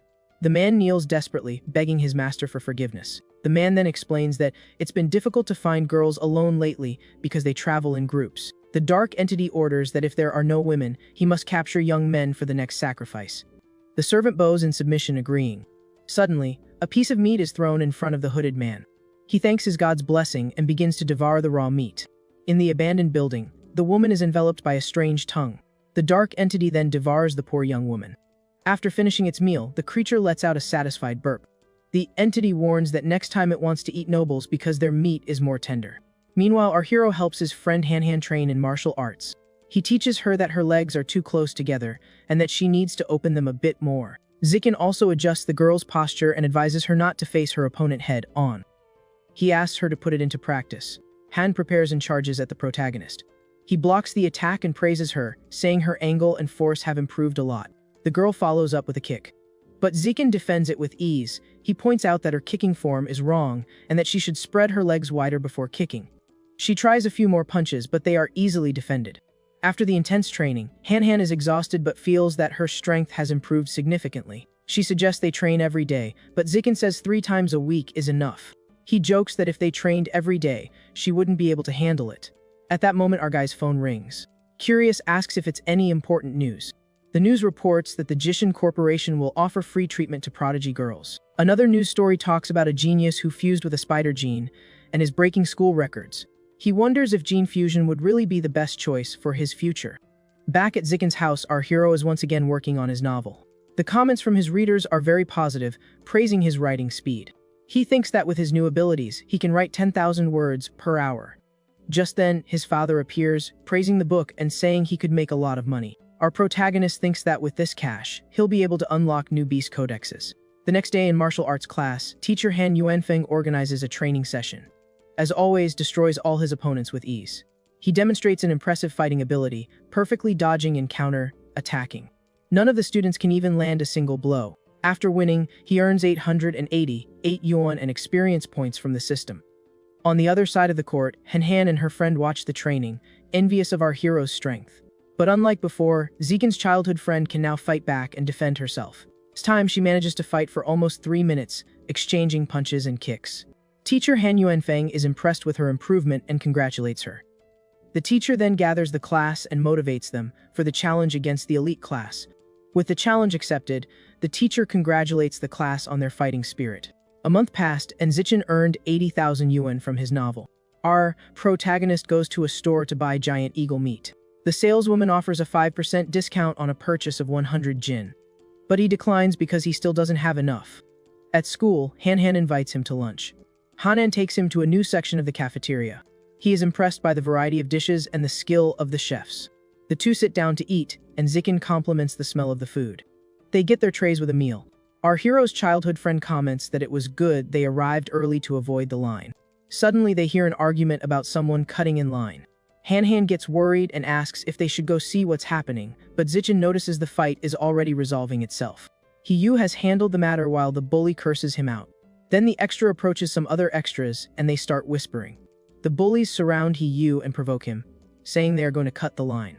With that, Yu gets angry and yells at them to go to the back of the line. But the bullies are not intimidated. Yu then tries to stop the bullies from passing, but it's useless. Hanan realizes Yu is in trouble and Zichen decides to intervene. Our protagonist approaches and asks the bully to get in line properly. The bully challenges him, asking what he'll do if he doesn't obey. Zikin simply takes out his phone and threatens to report him. The bully is outraged and calls him shameless for wanting to snitch. Our hero replies that cutting in line is even more shameless. With nothing else to do, the bully and his friends leave, annoyed. In a luxurious mansion, a cult gathers. The leader informs them that Sheiqiang, one of their members, has been eliminated. He then introduces a new member to replace the old one. The leader reveals that the rat god no longer wants common people because their flesh is bitter. One of the cult members warns that kidnapping nobles is very risky. The leader then suggests they focus on the children of rich, powerless merchants. He turns to the new member and instructs him to start with a handsome young man as practice. The newcomer accepts the mission and promises to offer a handsome boy from the city.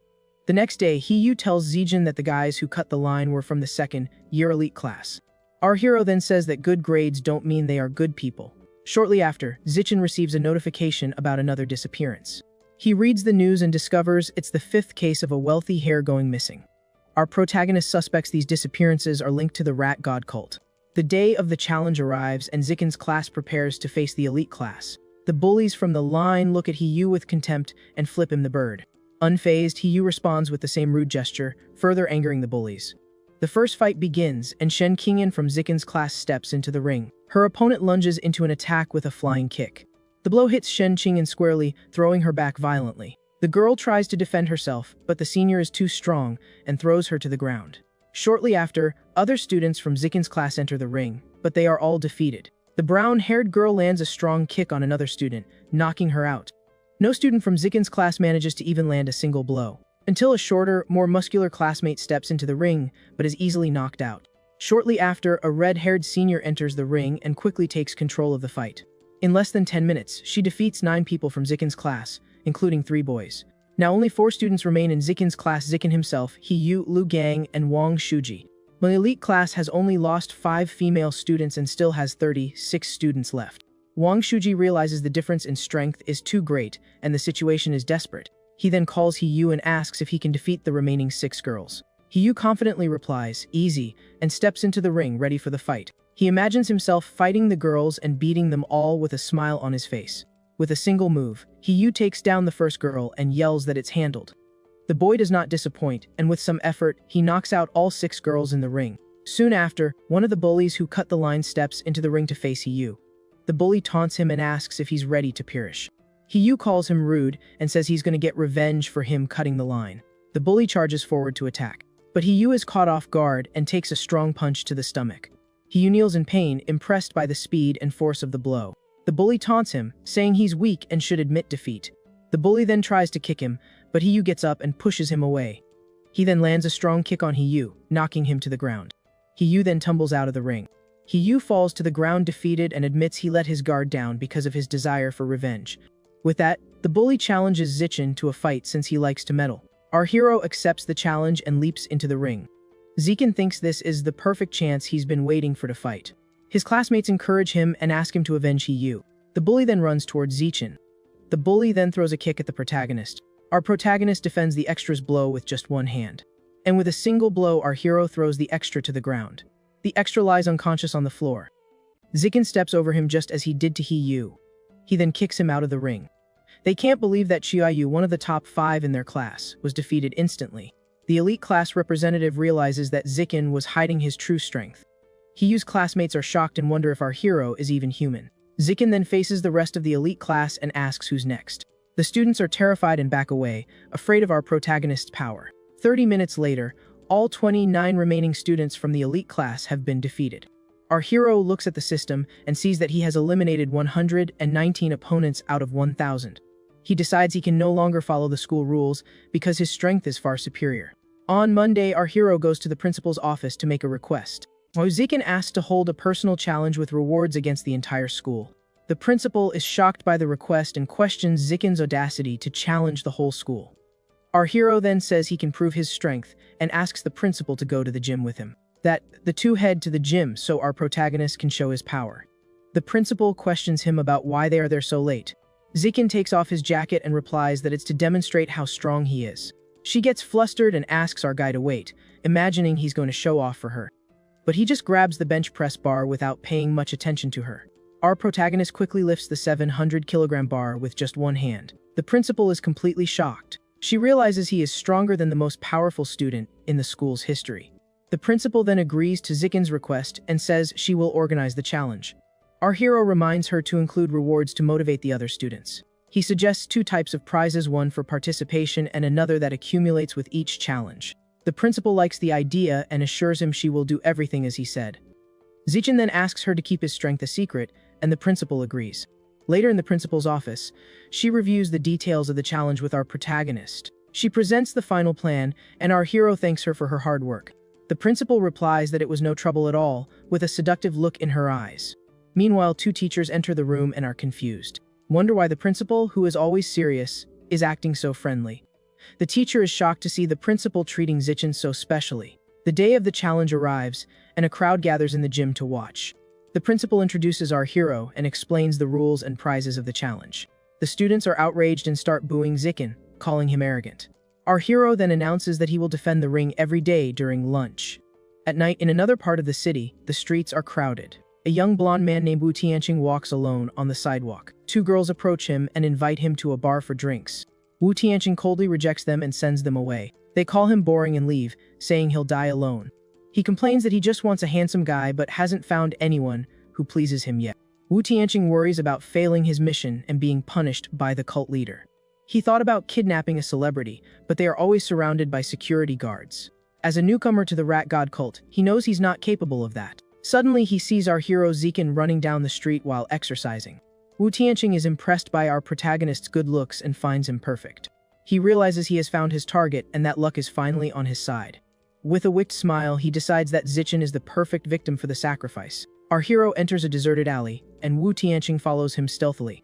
The villain smiles sinisterly, seeing that no one is around to witness. He then transforms into a monster. However, a flying brick hits him square in the head. The monster wonders what is happening. Zichen appears, holding another brick, and says he didn't expect to find a rat man. Creature is terrified, not understanding a word our protagonist is saying.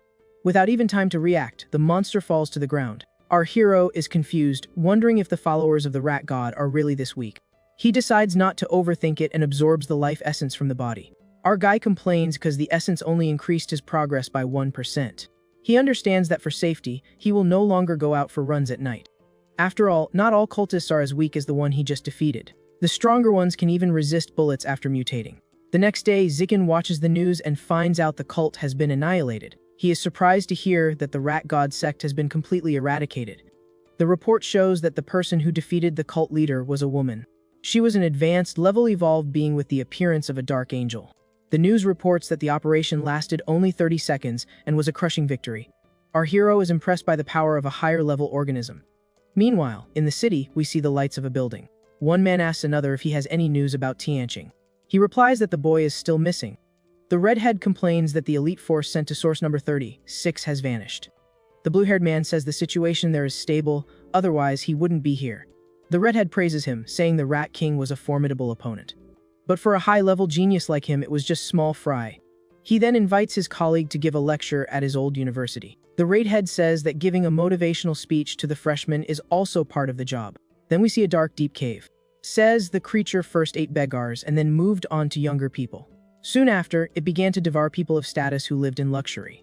The giant being complains that it brought him there to dig tunnels for its great race. His great irritation. The giant being asks the creature if it deserves to perish. The monster then begs for another chance. The giant being says of course he can have another chance, but he will have to pay a price for it. The giant being says the sewer rat's eye is smelly but must taste delicious. He says it tastes delicious as he eats the eyeball. But he acknowledges that the monster was clever to hide and use its brethren as bait. With that, he threatens the rat man, saying that if he doesn't dig the tunnel, he will perish. With a single blow, the giant being slices the creature. At school, Zikin is being watched by a group of students commenting on his challenge. Our hero ignores the comments and continues to browse his phone. On his phone, our guy sees an ad about the reward for members of the Rat God cult. He thinks that each of them is like 500,000 walking yuan. But Zikin knows he needs to get stronger and avoid danger before thinking about the reward. The gym is packed, with many students surrounding the ring to watch the event. Our protagonist steps into the ring and notices the large number of people present. He thinks that besides the participation prize, he should add one more thing. Han, with a megaphone, announces that there are prizes for those who participate in the challenge. The students get excited at the news that they can win cell phones and video game consoles. A student stands up excitedly, wanting to be the first to challenge Zichen. Suddenly, a girl jumps in front of him, saying she will be the first to fight. Soon after, several other girls appear, saying they also want to participate. A group of girls then steps into the ring to face our protagonist. One of the girls takes the opportunity to touch our hero's arm. Another girl seizes the chance to get close to our guy's face. Zikin is confused by the unexpected situation as things are getting weird. He then decides he won't go easy on them to achieve his goal. With a quick move, Zichen pushes the first girl out of the ring. The other one too. Immediately after, he uses his ability to repel all the girls. A system screen appears, showing his progress has increased to 309. One of the defeated girls raises her hand, saying she wants to challenge him again. But Zikin warns that those who have been defeated cannot participate again. The girls are disappointed with the news, as they wanted to get close to him one more time. Bully approaches angrily, saying he doesn't like Zichen and wants to teach him a lesson. With a single punch, our protagonist defeats the bully. In a few minutes, Zichen defeats all the students who challenged him. Seeing everyone on the floor, he asks who will be next to face him. A student named Yan Shaoxuan introduces himself as the next challenger.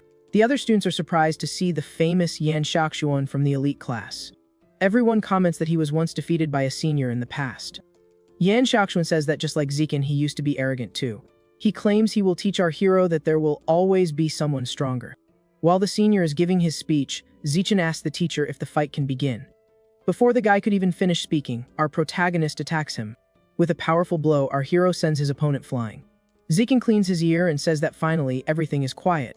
The students are shocked to see Yan Shaoxuan defeated in seconds. From the middle of the crowd, someone starts to applaud. The students comment that Chen Wuxing, the number one in the school, has arrived to help his friend. Zichen realizes that the strongest student in the school has shown up to fight. Chen Wuxing steps into the ring, surprised that Yan Shaoxuan lost to our hero. The opponent tries to speak, but Zichen interrupts, asking the teacher to start the fight.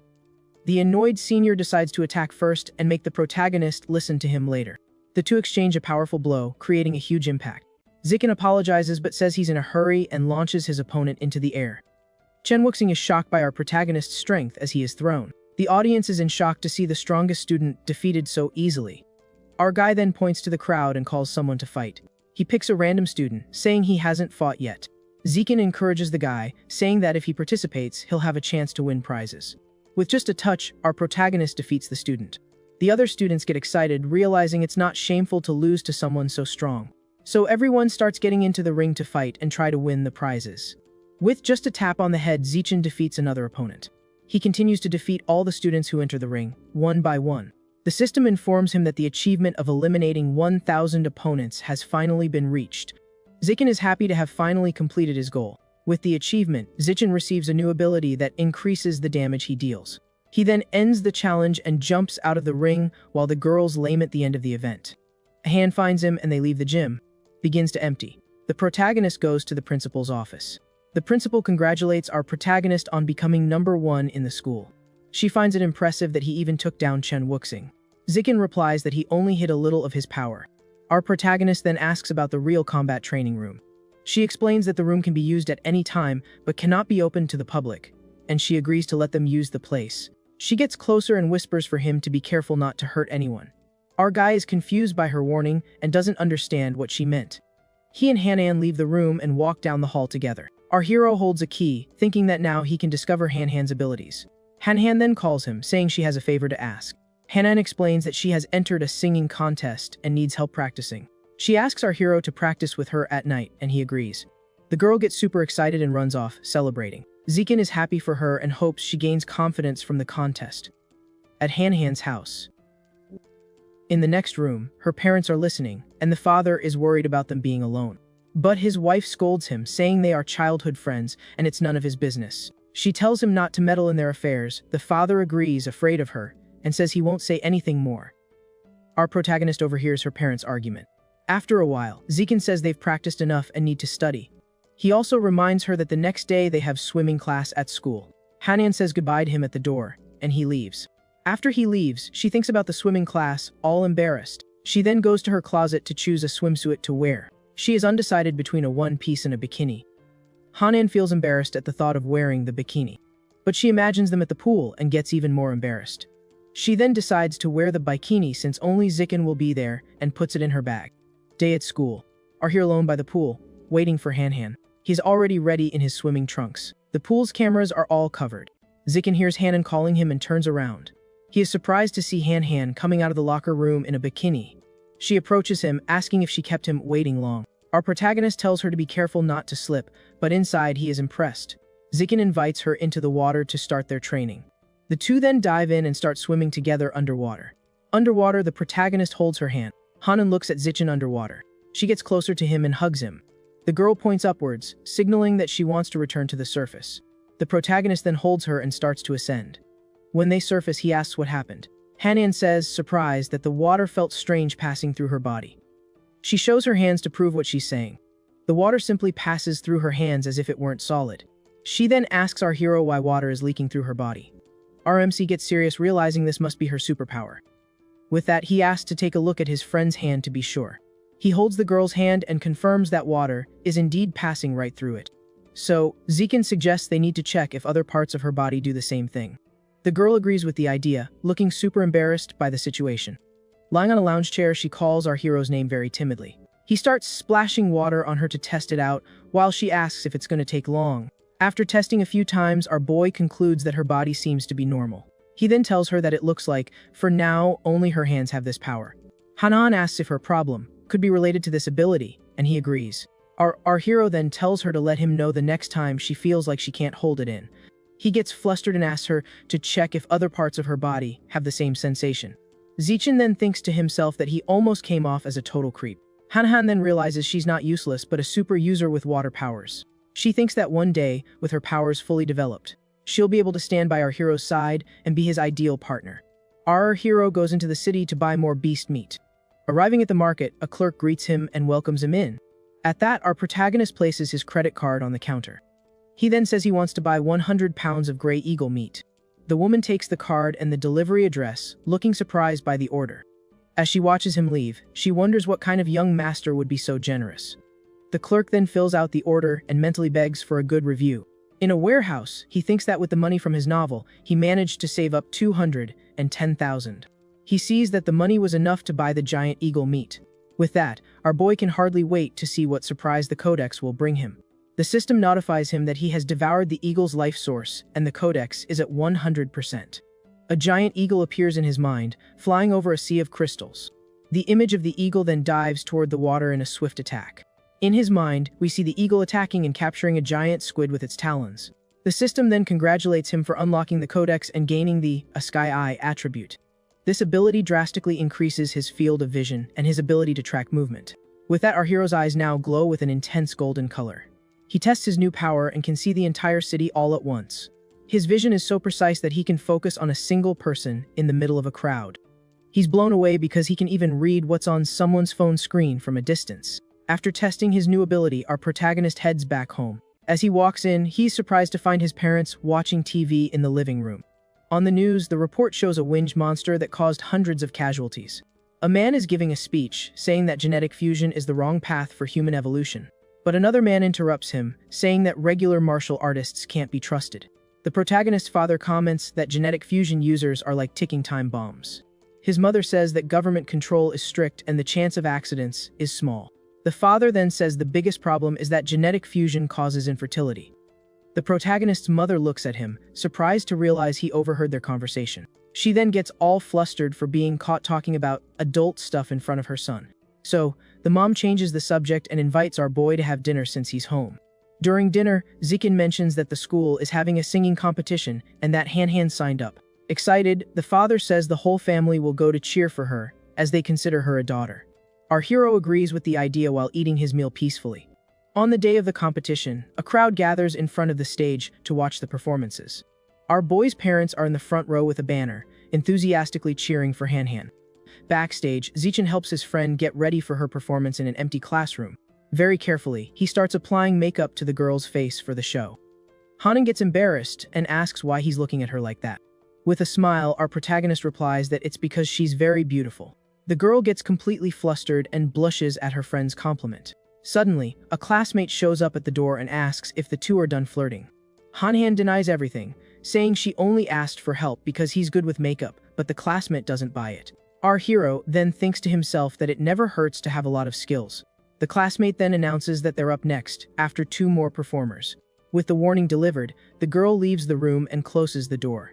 While our boy gathers his things, Hanan seems very nervous and fidgety. She then stands up, still very embarrassed and unsure of what to do. Then the girl gets closer and grabs the sleeve of our protagonist's shirt. Suddenly, she says she couldn't hold it, and a liquid starts running down her legs. Hanian is desperately crying, saying her performance is about to start. She's lamenting that all their hard work will be for nothing because of her little accident. At this, our hero comforts her and tells her not to cry because she'll ruin her makeup. Alone in the classroom, she still seems really shaken up by the whole situation. So our MC starts thinking fast, trying to figure out a way to solve this problem. That's when he looks over at the white curtains in the room and gets a brilliant idea. Without wasting a second, our hero grabs a pair of scissors that were sitting on one of the desks. He then walks over to the window and yanks down one of the curtains to put his plan into action. He throws the fabric on a desk and starts cutting it all up with the scissors. Hanan watches the whole thing with tears in her eyes, having no clue what he's doing. A few moments later, he shows her a makeshift dress he fashioned out of the classroom curtain. Our young hero hands her the outfit, tells her to hurry up and get changed in the bathroom. But Hanan says there's no need and that she'll change right there, asking him to just turn around. Our MC gets completely red-faced, caught off guard by her unexpected request. Still, he agrees and turns his back while his friend starts to change right then and there. Behind him, Hanan starts changing into the new outfit he made. The MC just stands there, only hearing the sounds of her changing behind him. He gets super awkward and tries his best not to think too much about what's happening. After a bit, she's in the new dress and ties it up in the back. Han then lets him know she's done and that he can turn around and look. She thanks him, saying that because of all the chaos, she doesn't feel nervous for the show anymore. With a smile, our young man wishes her good luck and tells her to give it her all on stage. At the contest, the duo gets on stage and puts on an incredible performance for the audience. And with that performance, they end up becoming the grand champions of the singing competition. In the audience, our hero applauds with a proud smile for his friend's performance. The next day, a staff member walks into the classroom and is shocked to see the destroyed curtain. As a result, the two of them end up in detention, cleaning the classroom after school. Our young man thinks that this is a fair punishment for cutting up the school's curtain. Suddenly, a system screen pops up in front of him with a new completed mission. Our hero gives a little smirk, thinking that this was an unexpected reward. In the hallway, some girls compliment Han and invite her to hang out after school. She gets happy about it and excitedly accepts the invitation. This newfound confidence also helped her improve a ton in martial arts. Meanwhile, our protagonist is also making a name for himself, winning a big school tournament. With this victory, he's already collected dozens of trophies and important awards on his shelf. He even became the poster boy for the family dojo of one of his friends. With all that money, he finally saved up 900,000 to buy more beast meat. So, he heads to the shop and the saleswoman greets him with his special order in a box. This time, he bought the meat of a dragon lizard, which is famous for being super elusive. With the meat in hand, he begins to absorb the creature's essence, releasing a blue aura. Just then, the system informs him that he's unlocked the codex and gained a new skill. His new ability is natural camouflage, which allows him to conceal his biological signature. So he figures that with this power, he can hide from enemies and launch surprise attacks. After all that, our hero decides to head home but needs to buy a cake first. However, in the middle of the street, he suddenly stops, sensing that something strange is going on. He then sees a red-haired woman being escorted by a few cyborgs. At that moment, one of the guards turns around and greets him, calling him by name with a smile. Our hero is surprised and recognizes him as one of the upperclassmen from his old school. He then looks down and notices that the guy's legs have been replaced with prosthetics. The upperclassman explains that he was in a motorcycle accident and needed new legs. He goes on to say he was lucky enough to be part of an experiment and became a cyborg. Our young man asks about the prisoner, and the guy reveals she's from the cult of the rat god. One of his teammates calls him over, telling him they need to get going because they're in a big hurry. So, the upperclassman says his goodbyes and leaves with his team, taking the prisoner with them. He's left thinking that the police struggled with her, but this group captured her so easily. From this, our hero realizes that this group of cyborgs is incredibly powerful and dangerous. He then clenches his fists, seeming to be focused on something very important in that moment. His mom calls him, asking if he's bought the cake yet and when he'll be home. It's revealed that his and Han-Han's birthdays are just one day apart, so they always celebrate together. And that year would be no different, as everyone gathered for their joint 18th birthday party. The time for the gift exchange arrives, and the two of them get ready for this special moment. But suddenly, everything starts to shake violently, interrupting the celebration. This startles everyone, and they wonder if it's an earthquake. Our hero, however, feels that something is wrong and that this is no ordinary tremor. Meanwhile, in the city's underground, a horde of mutant rats stirs in the shadows. On TV, the news reports that the tremor was just a normal 4.2 magnitude earthquake. The next day, our hero says goodbye to his parents and heads off to school after finishing breakfast. On his way, Hanan finds him and asks him to walk to class with her. She mentions that they're adults now and with exams just around the corner, she's feeling a little on edge. Sometime later, our hero finally scrapes together enough cash to unlock a new creature codex. The system informs him that he has devoured the being's essence and that the codex is complete. The image of the sea monster flashes in his mind as it swims swiftly through the water. Then, a vision shows the giant eagle attacking the serpent in an epic clash of beasts. By unlocking the codex, he gains a new ability called danger perception. To test out his new power, he decides to head to a bustling mall to see how it works.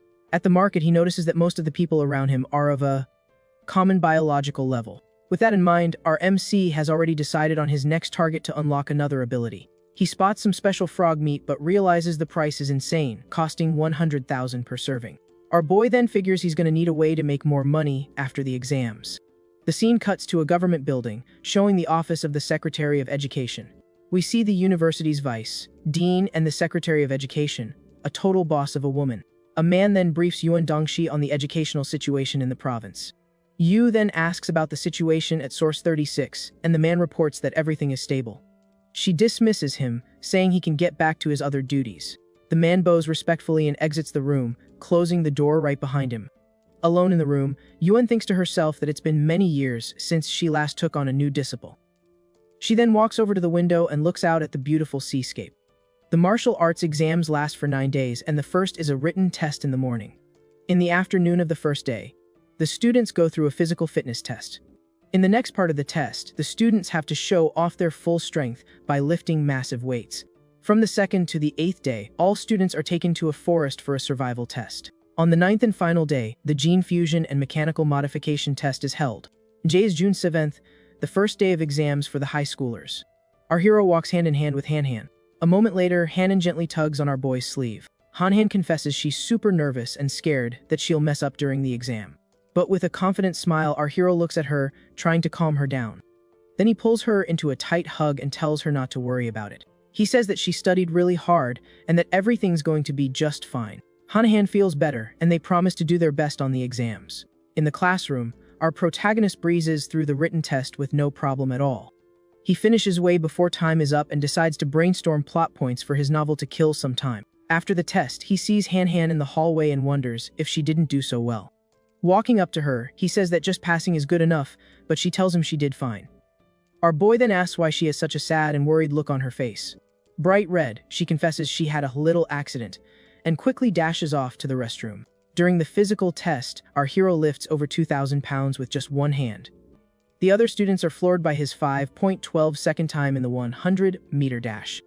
Afterward, his friend comes back from the restroom looking better, and he asks how she's feeling. She says her results were good, but they don't even come close to his. At that, he gives her a reassuring pat on the head and tells her she's already an excellent student. Just then, a classmate comes running over and announces that the test scores are out. The friend says the others scored in the low 80s and asks what their scores were. She then sees she got an 82, and the classmate is shocked by her high score. Then they both turn to the protagonist to see how he did. He then shows them his phone and, as usual, he completely assed it, leaving everyone speechless. She mentions that the forest combat test starts the next day. Our boy then takes her hand and promises he'll stick close by to protect her. Elsewhere, two men are talking about the start of the combat test. The masked man hands over a small box and tells him to use his security ID. The masked man reveals that inside the box are 10 demonic seeds to help him out. He opens the box and sees the seeds that will aid him in his secret mission. The man says he doesn't want to become an official member but wants a strange fruit as his reward instead.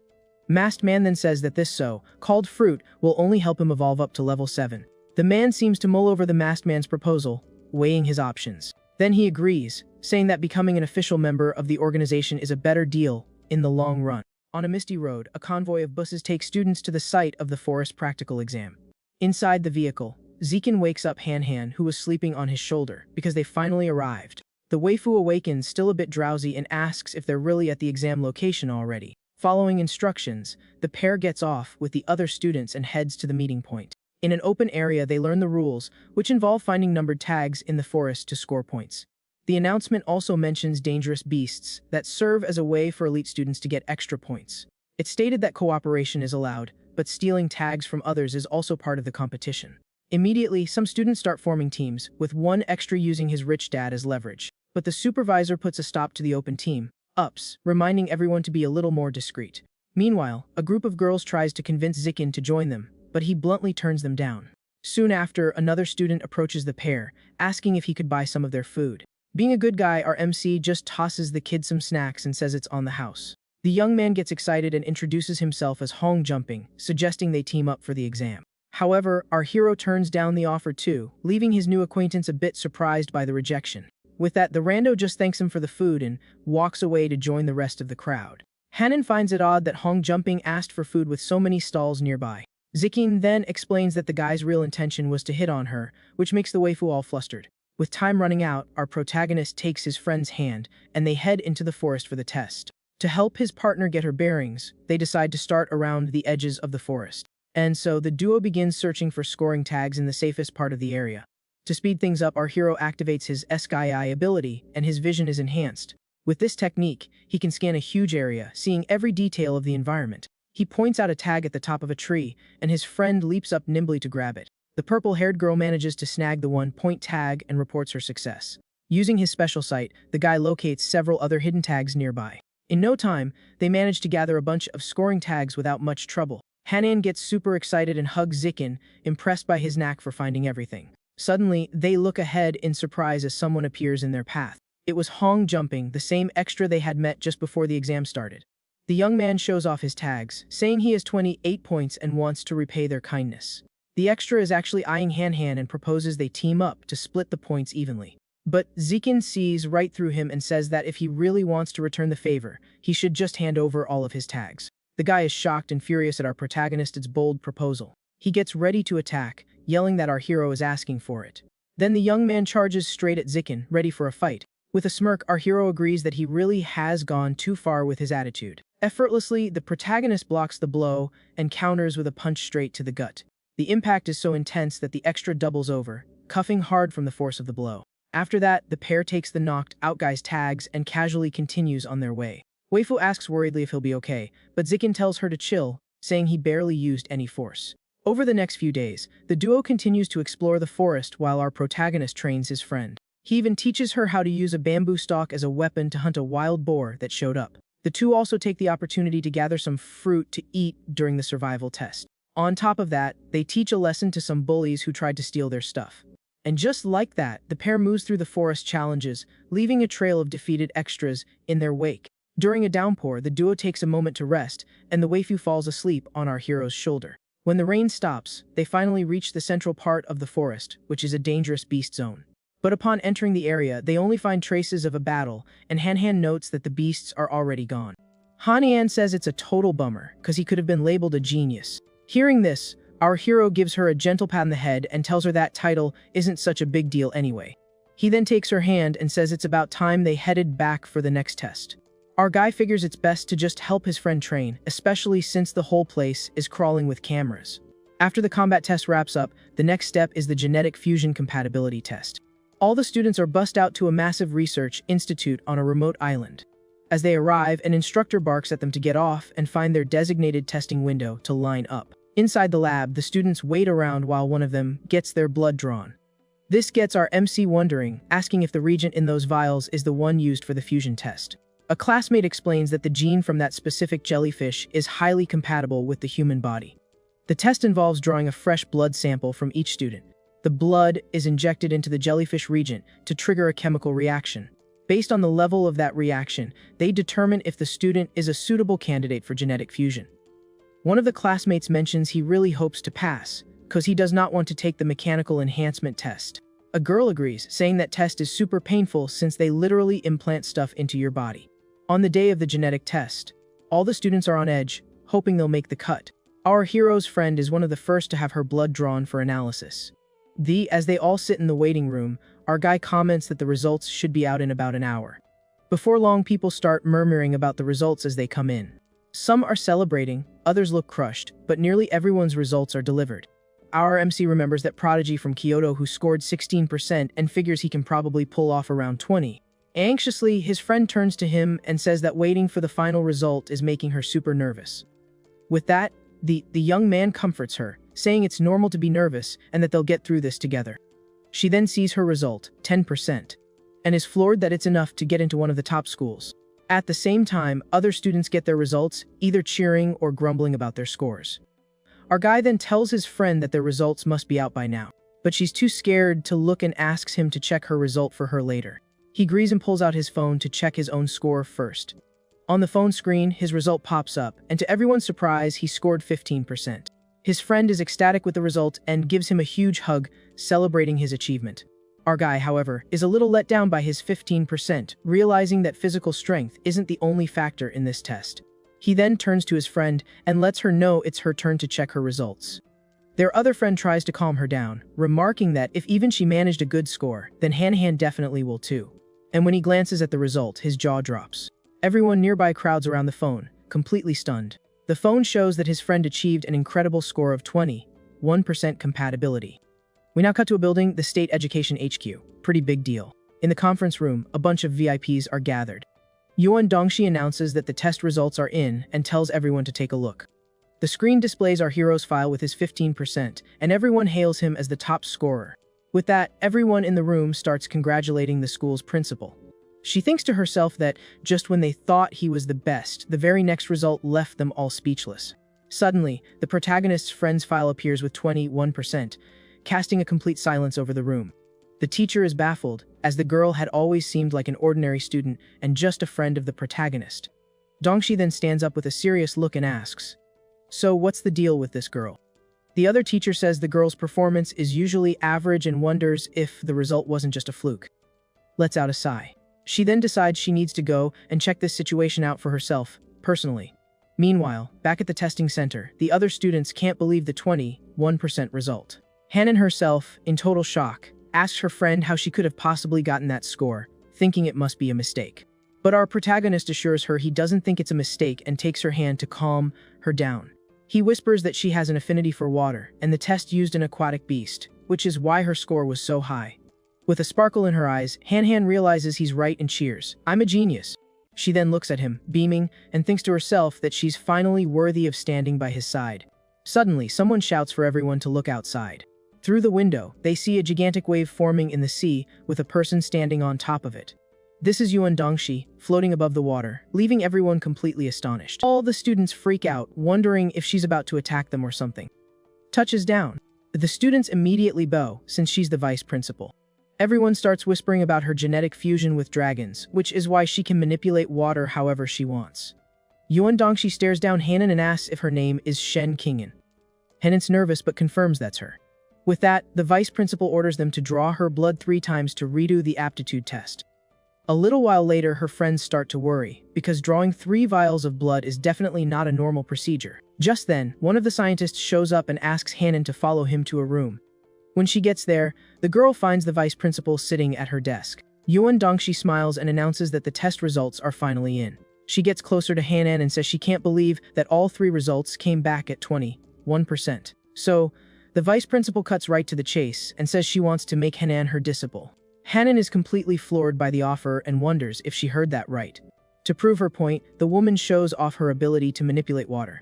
She says that if the girl agrees to be her disciple, she'll be able to do this stuff easily in the future. Hanan gets a little awkward and says she needs to think it over and ask her friend first. But the woman insists there's nothing to think about, since being her disciple will only bring amazing benefits. The vice principal adds that she's also the head of education, so Hanan has a guaranteed spot in her college. Then she leans in closer to Hanan, asking if she has anything to say, and the girl just shakes her head no. With a smile, Yuan Dongxi holds out her phone and tells her to add her contact info. Our hero's friend feels the pressure and ends up taking the phone to scan the code. Afterward, the woman reveals she already has another disciple who is 10 years older than her. She then sends a picture of the other student, saying she'll introduce them when she gets a chance.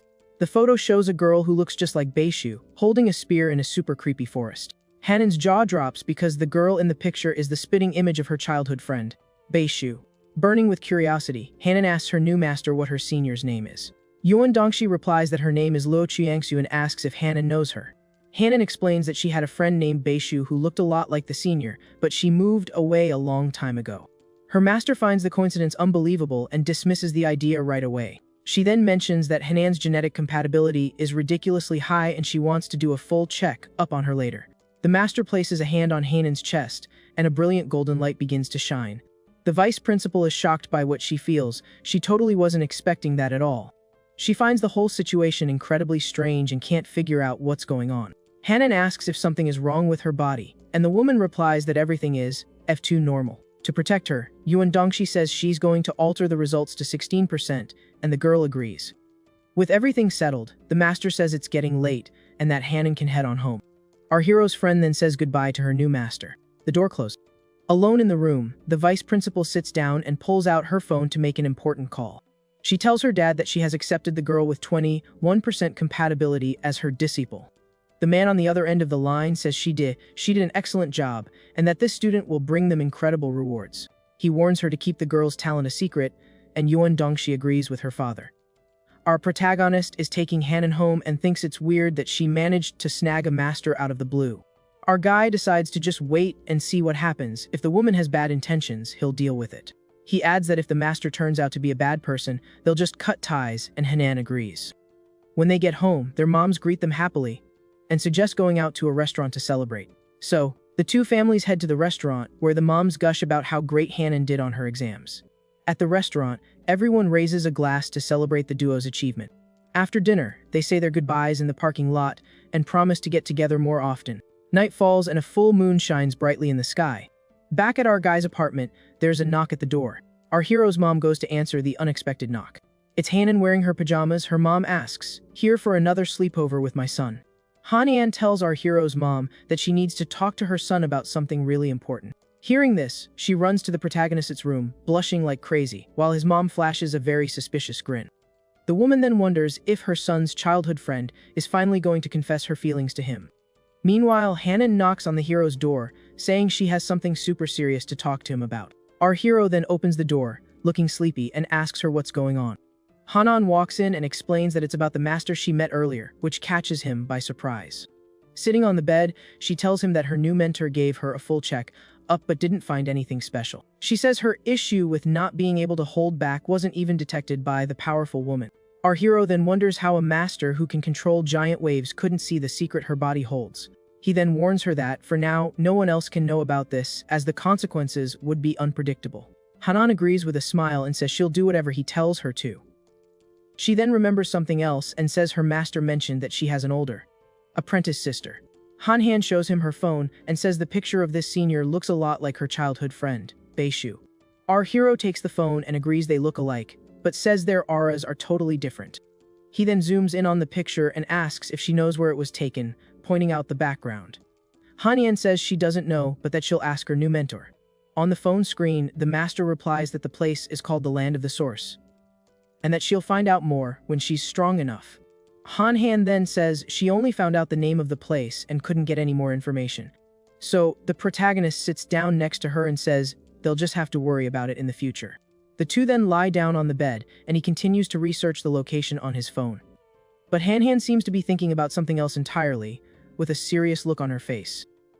Lying there, she asks if guys like women who wear a certain type of dress. Our hero remembers her master and wonders if his friend has been influenced by the woman. He then pictures Han wearing the dress and turns bright red, thinking it would look amazing on her. She scoots closer and asks if he likes it or not, and our hero stammers that, maybe he does.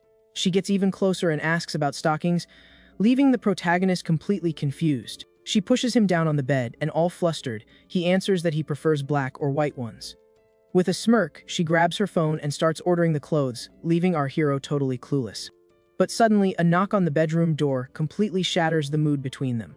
The protagonist's mom walks in with a bag and announces that Han's mother sent over her things for a sleepover. Completely mortified, Han takes the bag and complains that her mom did this all on her own. The woman just says it's no big deal, since they're basically adults now and can stay up a little later. Our hero's mom slams the door shut, leaving the two of them alone in the room. A super awkward vibe immediately fills the air between them, as neither has any idea what to do in this situation. She sits on the bed, says she's going to get ready to sleep, and starts rummaging through the bag. But while looking for her things, she finds something odd and asks, "What is this?" She holds up a small box containing something for adults and panics at what her mom packed in there. Red as a tomato, she can't believe her mom had the nerve to put that in her bag. In a total frenzy, she says she needs to use the bathroom and bolts out of the room, tripping on her way out. The protagonist is left completely baffled, with absolutely no clue what just happened. As time goes by, our hero and Hanan get accepted into college and start celebrating. Hanan then wraps her arms tightly around our MC's waist, sharing a super cute moment together. After that, they take off, since his childhood friend also signed up for the same martial arts gym he did. On this particular day, the two of them were on their way to a promotional event the gym was hosting. Halfway there, Zichin notices a group of sketchy-looking dudes blocking their path.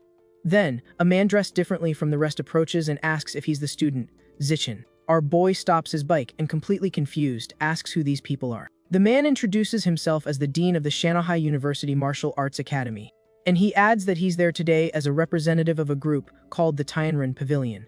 Our hero remembers hearing about them. They're a group that's against genetic fusion and technology. The dean then invites our protagonist to join them, but Zichin just tries to leave. However, the man stops him, placing a hand on his shoulder and asking for a moment of his time to talk. To try and convince him, the man even offers him a brand spanking new phone as a gift.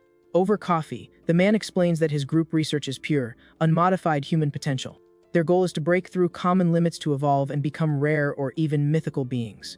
Dean claims they've already had success and shows our hero a video to prove his point. In the video, the level 9 Dean faces off against a powerful genetic fusion user who has wings. Our protagonist recognizes the winged man as the hero who single-handedly defeated the cult of the rat god. In the recording, the winged man shoots up into the sky at high speed. He then mercilessly unleashes a shower of razor-sharp feathers down on the Dean. The Dean gets hit dead, on by the feathers, his body getting covered in wounds, but he somehow withstands it. After the attack, his opponent lands back in the ring. But even injured, the Dean charges forward with everything he's got, throwing a mighty punch at the bird man. His fist connects squarely with his opponent's face in a devastating blow. The force of the impact sends the winged man flying. The Dean then declares that the future of humanity lies with pure-blooded humans, not some mixed breeds. Zichin is shocked by what he's just seen and wonders if the video is real or just some elaborate fake. The man assures him the video is completely unedited and invites our hero to watch his upcoming fights. Our boy then asks why they don't just post the video online, and the Dean says they've been forbidden. He explains that the powers that be believe there's no future without raising one's biological level, so they just ignore them. The man gets ticked off, saying that without more people doing research, they won't be able to evolve. But he calms down and says that if a genius like Zichin joins them, he won't be stuck at level 9 for 50 years. Our protagonist is confused by this, since the dean looks like he's only about 50 years old. Then the man reveals that he's actually almost 100 years old and stays young thanks to his training method. The dean says that if our boy doesn't believe him, he can look up his information online. So he does a search and sees the man was born in 1929, leaving him floored by his longevity. Our hero then continues his online deep dive, looking for more useful info on the dean. He discovers that in his youth, the man was part of one of the biggest martial arts families in the province. But when the era of gene fusion arrived, the family refused to adapt and eventually fell from grace. Because of that decision, his wife and kids left him to follow the path of gene fusion. Seeing this, our MC thinks about his friend and feels certain she would never ditch him like that. But suddenly, the kid sees something on his phone that makes his eyes go wide with shock. He looks at the man's family connections and realizes his ex-wife is his friend's mentor and wonders if the kids kicked the bucket.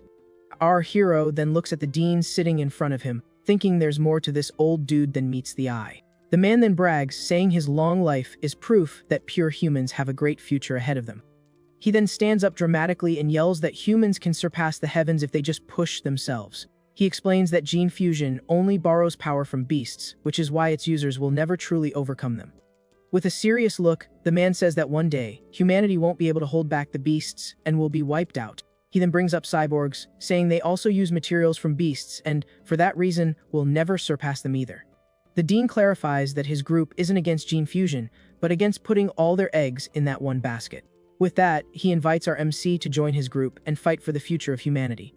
Our hero turns down the offer, but the dean insists, saying he could be the first to break through the limits. Our boy then asks what exactly this training method the man keeps talking about is. The dean explains it's an ancient art that uses blood to strengthen the body and increase fighting power. He says that with this technique, it's possible to fly and shatter mountains while fighting giant beasts. However, only pure-blooded humans can use the technique, since the others have modified bodies. That's why he believes only pure humans have a real future, not the other types of warriors. The man then invites our young hero, once more to follow the path of pure humans with him. Our MC refuses, saying he still knows too little about the whole thing and needs to see more for himself. The dean gets annoyed and says that with the kid's talent, it would be a total waste not to try this path. He mentions that the girl's 16% compatibility is nothing compared to our hero's potential. Han is taken aback and embarrassed by the man's comment, who disses her right to her face. With a fiery aura, the dean declares that he believes our hero is the true champion of the province. He finishes by saying that if our hero chooses this path, he will absolutely crush his friend. Han gets annoyed, seeing as she hadn't said a single word and got dragged into the argument out of nowhere. Our hero then raises a hand to cut the dean off while Han continues to look super embarrassed. With a smile, he points to her and introduces her as the champion with 16% compatibility. Our boy then says that it's getting late and they have more things to do before heading home. He thanks him for the phone and the drink and gets up to leave, holding Han's hand. In desperation, the man yells for him to wait and join his group for just 6 months. As they walk away, the dean offers to double the benefits the Evolution Academy would give him. Seeing that they aren't stopping, the man ups the offer and yells that his group can pay triple. Upon hearing the proposal to triple the benefits, our MC stops in his tracks, stunned by the offer. He then walks back, sits down, and says that he has always agreed with the man's group's ideals. With his eyes sparkling, he declares that he has decided to lend his talents to contribute to the cause of humans. The dean is shocked but then instantly regrets it, thinking about the fortune he's about to spend on our hero. But our hero says that before anything else, he has a very important question to ask the man. He then asks if the dean knows what the land of origin is, leaving the old man completely surprised. With a serious look, the dean explains that it's a place considered to be the origin of all life. He continues his explanation, saying that all the beasts that exist today came directly from that place. Our hero starts thinking about the origin land and realizes that humanity is already well aware of this place where the beasts come from. So, he asks an older man if the beast meat at the market comes from there, and the guy confirms everything.